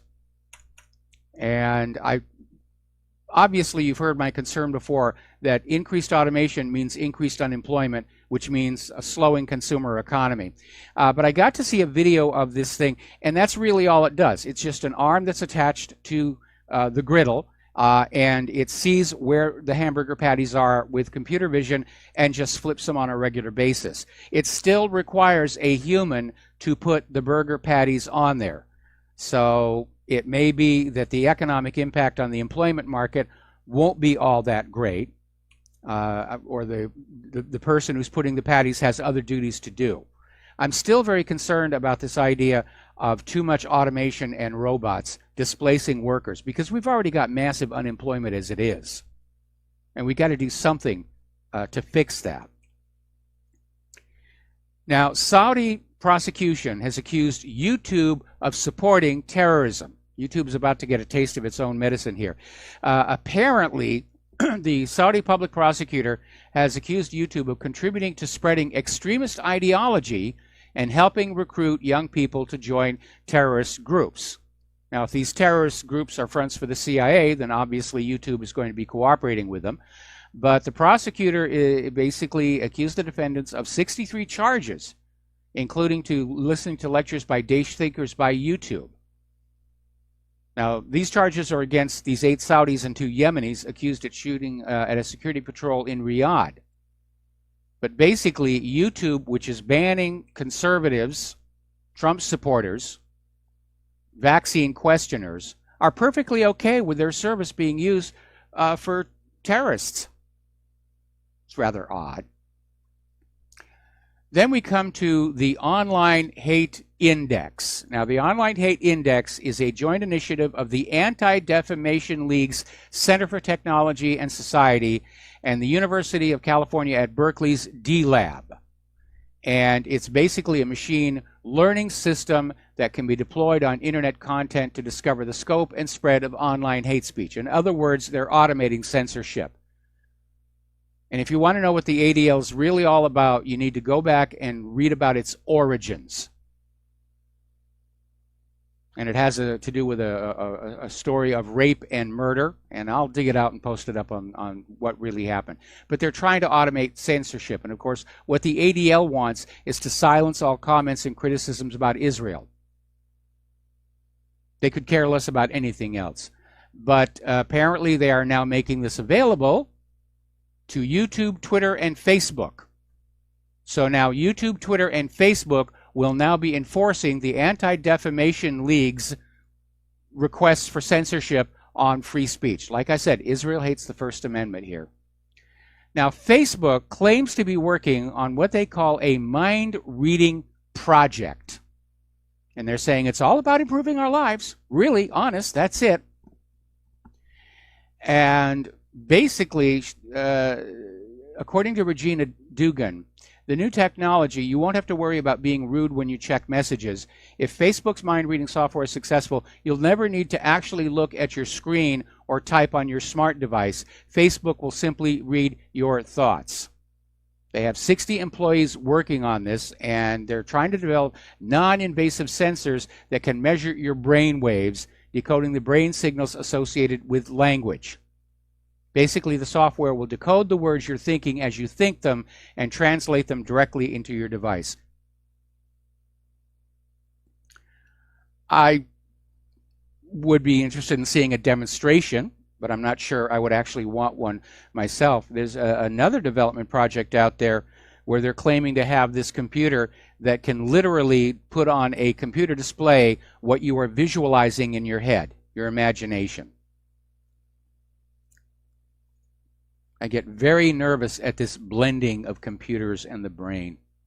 I mean, look how badly they messed our brains up with those prescription antidepressants. Now they want to plug us into a computer. Here's a story. This is going to be a facepalm moment. You've probably heard of this 30,000-year-old artifact called the Venus of Willendorf.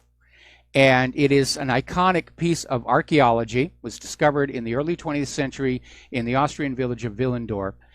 It is the centerpiece of the Natural History Museum in Vienna. And anybody who studies archaeology is going to know what this statue is. And it is the earliest known prehistoric artistic representation of a woman. And to be very honest, she's very voluptuous.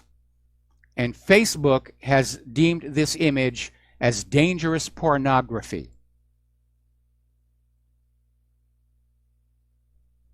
That's how ridiculous this censorship thing, it's out of control. And they're sowing the seeds of their own destruction. In fact, there's an article over at Investment Watch blog. This is the beginning of the end of the dominance of Google, Facebook, Twitter.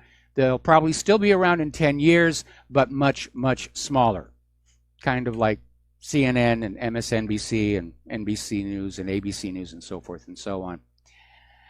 Apparently, scientists are now confirming the presence of radioisotopes from Fukushima in the mainland United States of America. And the largest amount of Fukushima radiation fell on the U.S. West Coast and the Pacific. Maybe that's why the Californians are acting as weird as they are.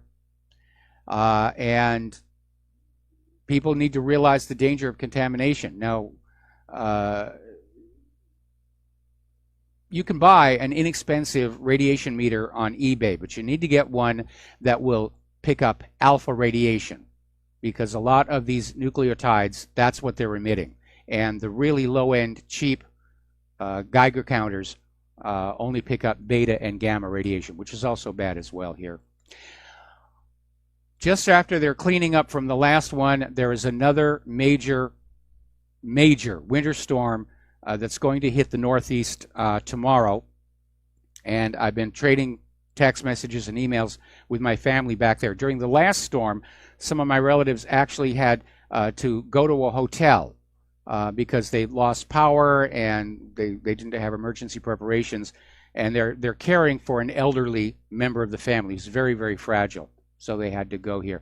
New Jersey is looking at a forecast up to 12 inches possible from this next storm. Over in Great Britain, they're dealing with snowmageddon. The grocery stores are all emptied out. Apparently, some of the stores are being charged with price gouging for certain staples like bread.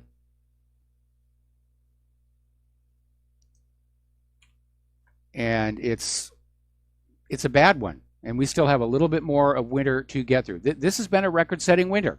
They've been setting all-time cold weather records all over the northern hemisphere. Now, the British Antarctic Survey was heading on down to study the iceberg A68. And it's the world's largest iceberg. It is gigantic. And apparently they couldn't get to it because of all the sea ice. Remember, they keep sending these ships down there to document global warming, and they keep getting into trouble here. Story out of the Daily Mail in Great Britain. One of the things that the global warming people like to say, when you point out that space satellite photos are showing places like the Ross Ice Shelf is actually growing, and they say, no, it's just thinner. It's melting from below. It's melting from below. Global warming is melting it from below, and it's just spreading out. Well, as it turns out, scientists who are doing core samples have found the Ross Ice Shelf is actually freezing, and they have no idea why. Because they truly believe in human-caused global warming. This just can't be happening.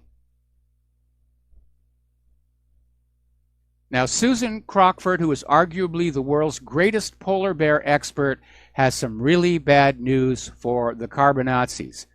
As you know, the poster child for the climate doom is the polar bear. Remember that photo they put out of this polar bear on this little piece of ice saying, see, he's clinging to the last bit of ice and he's going to drown. Well, first of all, they took that picture in summer when the ice is supposed to melt, and polar bears can swim. More than that, they can float. That fur is hollow for greater thermal insulative effect, and that makes it buoyant. Polar bears can sleep floating on the water. But so polar bears are doing great, according to Susan Crockford. Polar bear populations are stable, if not growing. That stuff you read in the liberal media about bears starving to death because the summer ice is pure nonsense. The only evidence we have that polar bears are in any kind of trouble is the fake evidence of activist computer models. Oh, my stars, they lied to us. They lied to us. Okay, now,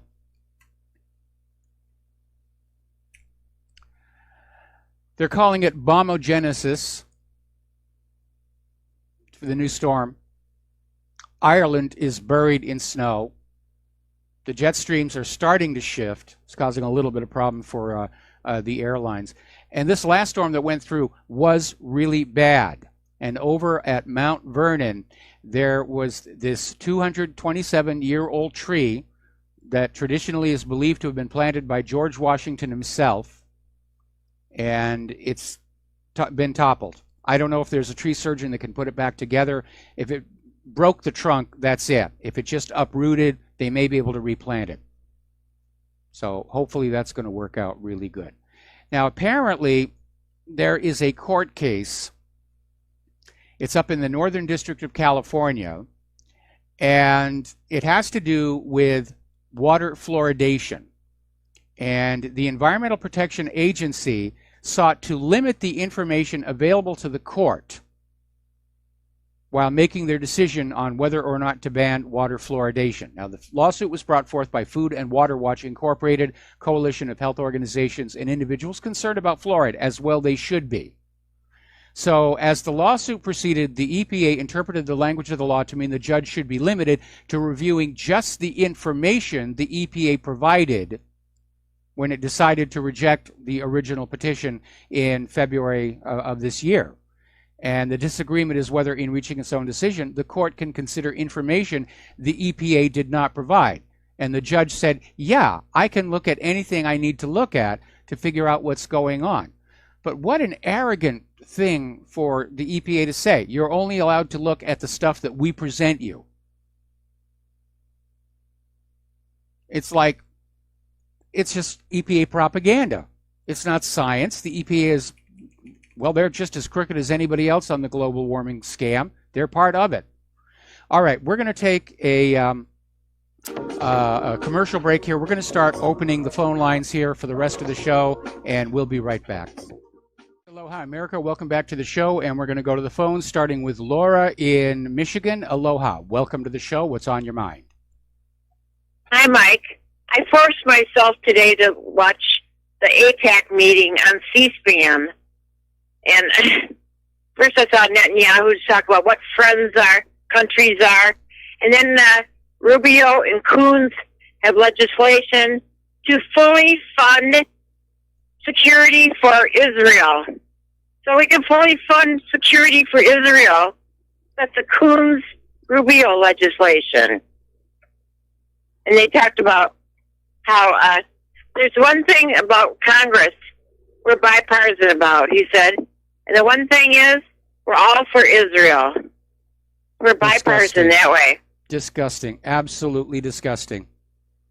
You have to watch it. It's horrible. I'm not going to watch it. I can't stand it. You know, I only have the one TV set, and I can't afford to throw things at it. You can write down who the traitors are, like Mendez yeah, from New Jersey, you know. Menendez, I think it is. Coons and Rubio. Yeah. If anybody's interested, they probably go to C-SPAN archives. There's a very loud military plane flying around outside my window right now. Anyway, anything else, Laura? I see the handwriting on the wall. They really want the United States to attack Iran. That's going to be next. Yeah, it is going to be next, and it's going to trigger a world war. You know, at some point, Russia and China are going to say this appeasement thing isn't working. The Neville Chamberlain had the wrong idea, and if we just sit here and let the United States pick off country after country after country, they're coming for us eventually anyway. It bodes ill for the entire world. That's right, exactly. I don't blame them one bit. The way our country's, we're run by, when I saw that Netanyahu was in town, I said to my husband, well, the boss was here. Yeah. Yeah, we're under puppet rule, just like Libya or Yemen was under. Now they're trying to take their country back, just like Afghanistan is. We're ruled by a foreign power, Israel. And Washington, D.C. is a Vichy government that is collaborating with this foreign power to run this country, not for the benefit of the American people, but for the benefit of that foreign power, providing endless amounts of money, not to mention soldiers and military equipment, so that Israel can go on attacking and killing its neighbors. Yeah, they're whipping up hatred against Hezbollah. Hezbollah's been, haven't they been this kind of security for Lebanon? Yes, they are.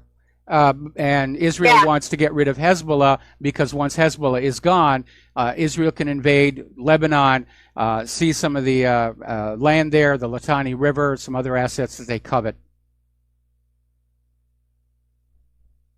So I bet you within 30 days we attack Iran, the way they're sounding.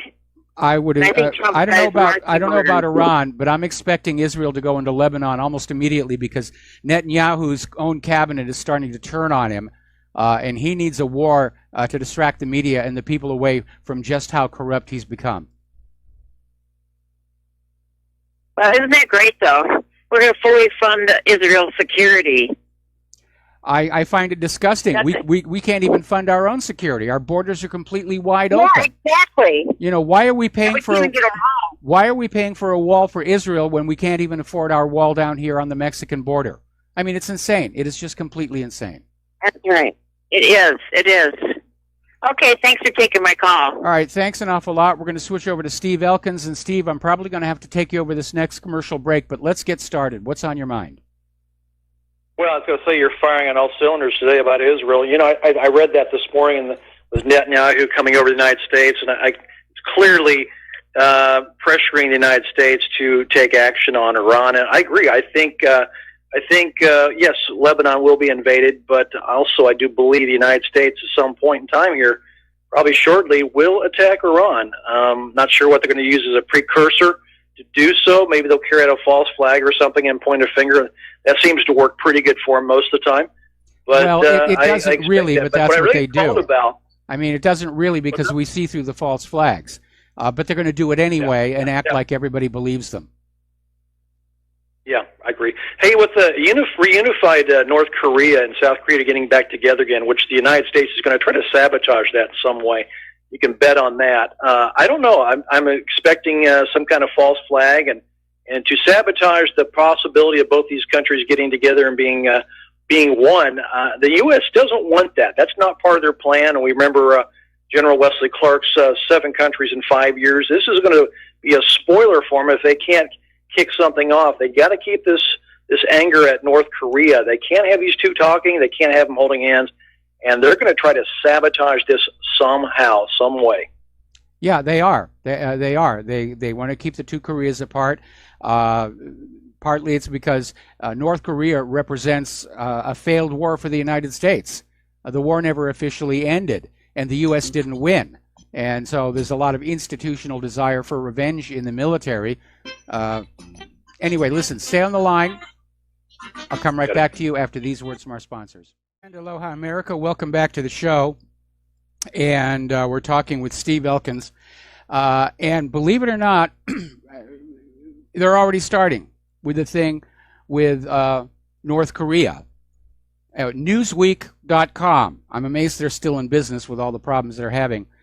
Is North Korea preparing to attack U.S. power plants? And they're out there with this story about how state-backed hackers in North Korea are setting their sights on critical infrastructure in the United States with the aim of knocking out power in the country, cybersecurity researchers have warned. And then they go on down. They're blaming North Korea for everything. They're blaming it for WannaCry. They're blaming it for the outages in Ukraine. And, of course, they always bring in the Sony Pictures hack in 2014.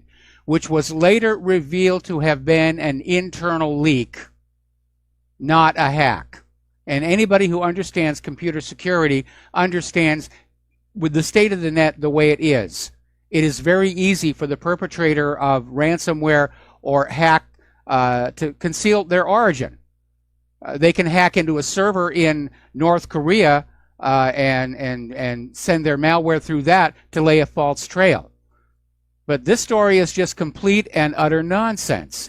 But they're out there pushing this, which suggests that we may be looking at a virtual 911, where whoever has developed this memcached DOS attack is going to direct it against power stations or critical infrastructure, cause massive blackouts and say, oh, North Korea has attacked us, we're off to war. But it's just another false flag. It's as phony as the Lusitania wasn't smuggling weapons. It's as phony as the Spanish mine in Havana Harbor. It's as phony as the torpedoes in the Gulf of Tonkin. It's as phony as Saddam's nuclear weapons and Assad's sarin gas.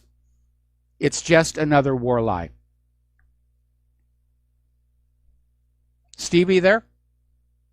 Yeah, I'm still here. Hey, Okay. I just sent you over something from Allison Ware, the history of U.S. relations, U.S.-Israel relations. So check that out. It's kind of long, but some good information you may want to put on the website.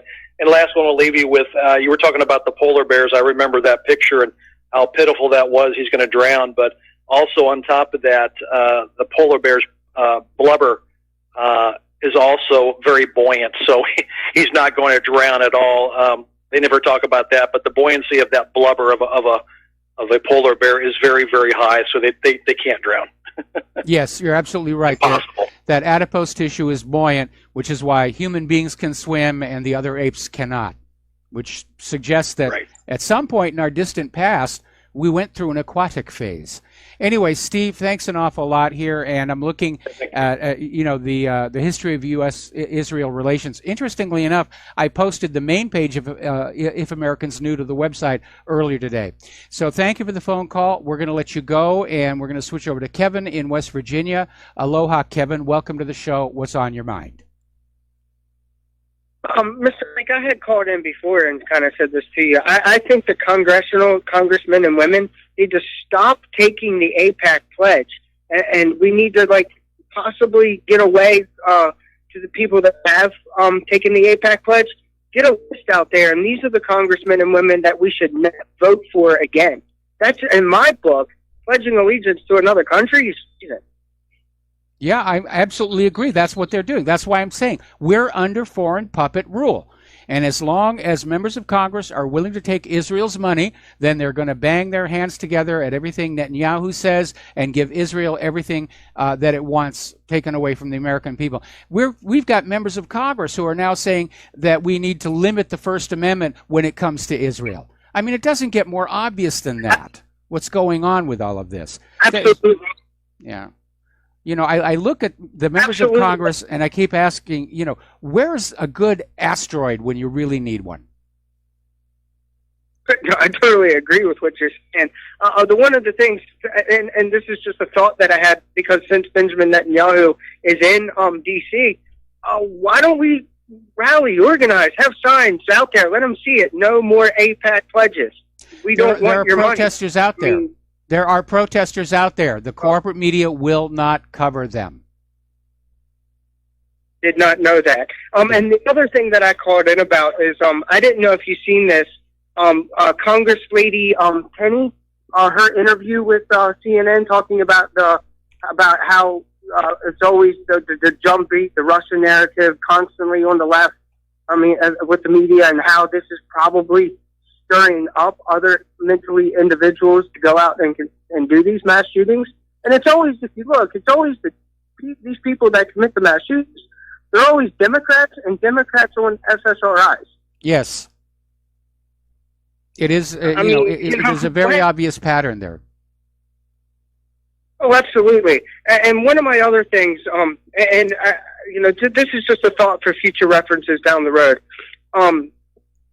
I love what you do. You do a great job, and I think not only you, but everybody else in the independent media, in the independent media, should jump on each other's platforms. Maybe we can reach a bigger audience that way. Well, we do need to reach a bigger audience. I know the numbers on my new web server. My readership is definitely climbing. There's no question about that. Yeah, I mean, I'm just all in favor, you're like, maybe Savage come on yours and you go on Savage, and this isn't competition. War. No, it isn't, but I don't think Michael Savage is going to have me on his program anytime soon. I mean, that's just a thought, Alex and you and Alex maybe get together, get on one another. I mean, just, we got to hang together. I used to be on Alex Jones' show as a regular guest, and this is about 8 years. It's 10 years ago. And that's Genesis offered me my first talk radio show. And I stayed with them for a while. And then Alex Jones and I banged heads over the issue of Israel. And it got personal. And that's when I left GCN and came over to Republic Broadcasting, where I don't have to deal with that kind of nonsense. But I admire Alex Jones. I'm grateful for him for getting me started in talk radio. I certainly empathize with his difficulties right now with all the social media platforms and attacks on his advertisers, because we're going through exactly the same thing right now. So we have to work together to deal with this. And again, if you can support Republic Broadcasting, it is really, really serious. We've already seen a lot of other independent media broadcasters have simply collapsed and gone away. And that's what the ultra wealthy want. These are people who are making billions of dollars, and they want to just strangle the last few pennies coming into the independent media so they can go back to lying to you. Yeah, absolutely. I mean, it was just a thought of mine, jumping onto each other's, because this is, like I said, this is a straight up information war. Pretty soon, I have a feeling, you always say a Soviet-style collapse. I kind of see blood in the streets. I kind of see a civil war coming pretty soon. And that's what they want. Not. That is exactly. I hope not. I mean, I've given up trying to stop World War III. I've obviously failed on that one. I'd still like to avoid a civil war or a bloody revolution in the streets of this country, and I hope I don't blow that one either. But I hear so many people talking about that, and I'm hearing a lot of people talking about how a government gun grab, when they just announced they're going to confiscate all guns, that might start the shooting, and that would be a tragedy. And you're talking about the world wars. I have to refer you back to Albert Pike and his 3 world wars in his one letter. This is a definite plan, and I mean, they're following it to the T. They really are. Well, okay, we'll take a look at that. Anyway, Kevin, we're running out of time. I still got callers on the line, so we're going to let you go, and we're going to switch over to Lenny in California. Aloha, Lenny. Welcome to the show. What's on your mind? Hey, Mike. First, I want to offer my condolences to the 36 brave Russian souls who perished in that plane crash in Syria today, and they died trying to make the world a better place. Second, I want to go over to Great Britain and how the BBC offered up a hit piece on Putin, saying that the day Putin so-called murdered his former mate, and they're talking about the double agent that was poisoned in Britain, like the former agent Alexander Litvinenko, yes, who was poisoned most likely by the British MI5 or 6 or the Israeli Mossad. Okay, but the question George Galloway asked, and I think it's a very pertinent question: why would Putin do something like that when he's just 16 days away or 10 days away from the election that he's going to win? He's going to win hands down. This is all psychological warfare. I agree. Now, okay. I just agreed with you. Go ahead. Okay, and the other thing, like I said, it's all psychological warfare. I was watching Best Documentary on the Oscar the other night, and I guessed who was going to win or what was going to win before they even announced it, and I said Icarus because it was done to make the Russians look bad in the so-called doping scandal. I knew it was going to win because it was a hit piece on Russia all over again now. If the guy who supposedly said that the Russian government paid him to dope up all the Russian athletes in order to win, if he wants to know what lies in his future, just look at Alexander Litvinenko and the other gentleman that was former Russian guy that was poisoned in Great Britain. They don't need him anymore. They got their Oscar, they got their hit piece, they're done with him. That's about all I wanted to say. Thank you so much. All right, thanks an awful lot. We're going to switch over to Rick in Arizona. Aloha, Rick. Welcome to the show. What's on your mind? Yeah, Mike, I just want to make a comment about Israel and Iran. As far as Israel starting a war, I just don't think they don't have it in them. I don't see the Jews dropping their barbecue tongs and going to war, in Lebanon. They got their butt kicked in 2006. And it looks like they're going to get their butt kicked again if they go in, because that F-16 that got shot down, that isn't a fluke. They've got some good anti-aircraft equipment in there in southern Israel or Syria. You got to have air superiority to move troops across the land, and I just don't see them getting it. And Iran getting into war with that, I don't know. I just don't see the American people getting excited about coming back in a casket with a flag on it. It's just not in the cards, man. Well, North Korea, obviously the people who are over there fighting don't want to come home in a box with a flag. But a lot of people joined the military because they literally could not find anything else to do after they came out of school. I don't see the United States giving up the initiative. We know from the leak that General Wesley Clark did that Iran is supposed to be the last country conquered to take control of the Middle East and its oil resources. It's still out there. I hold a different opinion from you.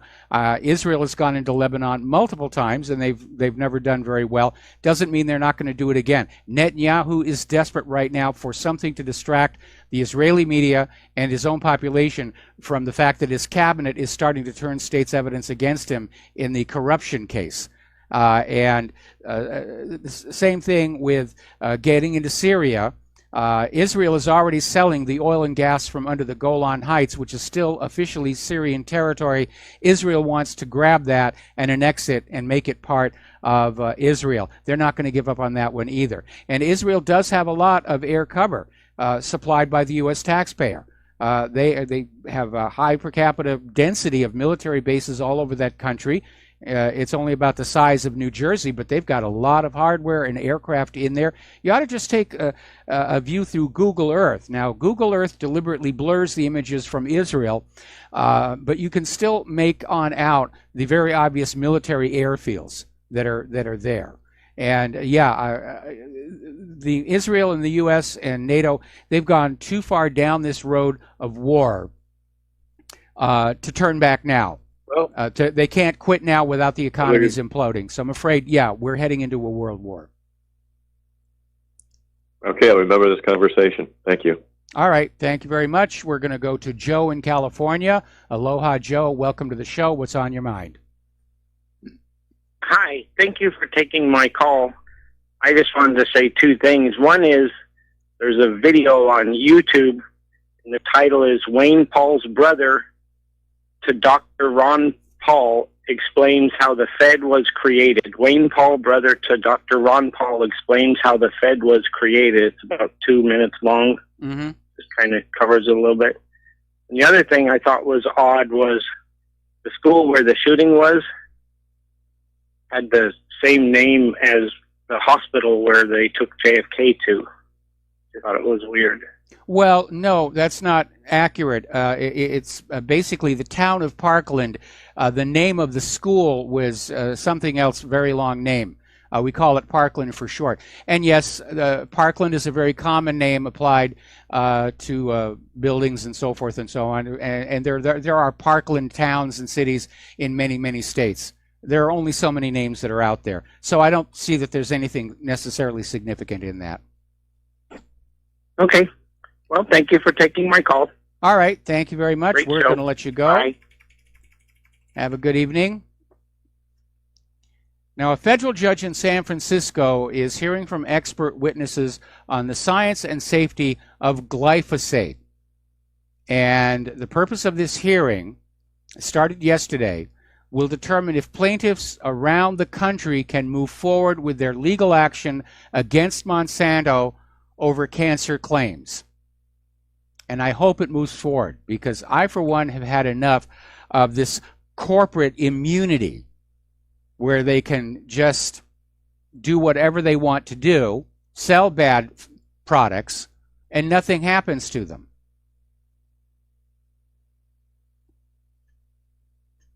Article out of Daily Mail in Great Britain. Apparently, oral contraception does increase the risk of a stroke. When you realize that the prime purpose of all life is to make more life, you have to understand that anything that gets in the way of it, there's going to be consequences and side effects. Now, here's a story that is another reminder of why we favor self-care, natural remedies, and so forth. This is over at Brass Check. Apparently, doctors took hundreds of thousands of dollars in bribes to basically push a highly profitable drug that killed people. And it's 100 times stronger than morphine. Doctors took hundreds of thousands of dollars in bribes to prescribe it. The pharmacy reps were taught to lie to doctors, patients, and insurance companies. Now, Dr. John N. Kapoor of Phoenix, Arizona, the founder and former CEO of Insys and still a member of its board, faces federal charges of racketeering, conspiracy to commit fraud, and conspiracy to violate the anti-kickback law. So they're starting to get these people. We're going to take a break, back with the last segment of our program after these few words. And aloha, America. Welcome back to our show. Last segment of our program today here. Another story, this one out of Russia Today. Apparently, a pediatric cardiologist from Marietta, Georgia, has admitted illegally providing confidential patient data to U.S. pharmaceutical company Aiea. The information was to help the company mismarket a costly drug. Dr. Eduardo Montana pleaded guilty in a Boston court,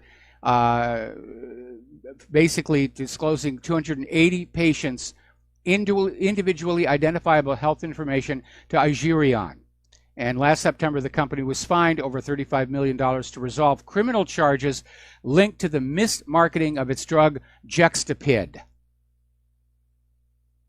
So, again, it's more about money than health here. This is an interesting article. This is MedCrave Online. We are all concerned about vaccine safety, and so far, all of the studies about vaccine safety have been about its physiological reaction, the reaction to the adjuvants, its chemistry.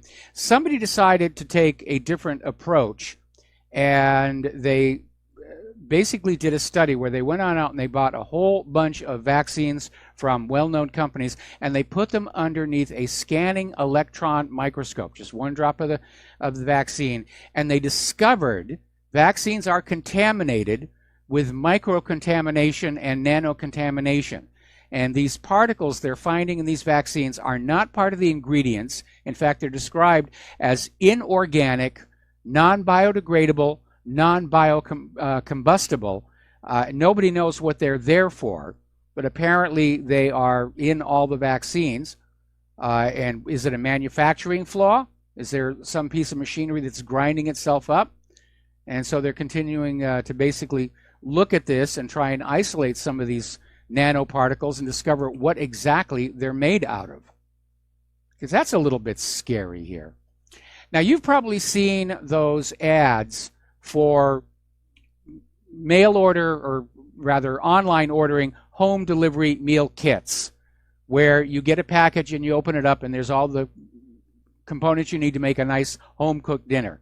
And it looks really easy and very convenient, but there is a problem. Research into this is showing that the supply chain is not always cold secure, and that in point of fact, some of these boxes will arrive at the front door of your home as much as 8 hours at room temperature or even hotter. And that means the bacterial content is going through the roof. So you need to be very, very, very careful with that. Now, getting on back to the let's blame Russia for everything, Congress is now blaming Russians for the anti-fracking sentiment. Next, they're going to blame Russia for the anti-vaccine sentiment. I mean, it's really ridiculous. It's out of hand. An asteroid's going to pass by the Earth tomorrow. It's probably all Russia's fault. It's got to be all Russia's fault here. It really is very, very silly. And I'm hoping that most Americans are able to realize that this is just war propaganda. It's way over the top. And no, Russia did not steal and strip our old Honda. That was a joke. There's the music. Time for me to get on out of here. Stay tuned for John Stedmiller. He's got a lot of interesting stuff to share with you, I am certain. Please take what you learn here, share it with everyone that you know. We are literally in a war with the corporate media and the corporate social media to keep the truth getting out to the American people before we wind up with mushroom clouds out our side window. We'll be back tomorrow. Aloha, America.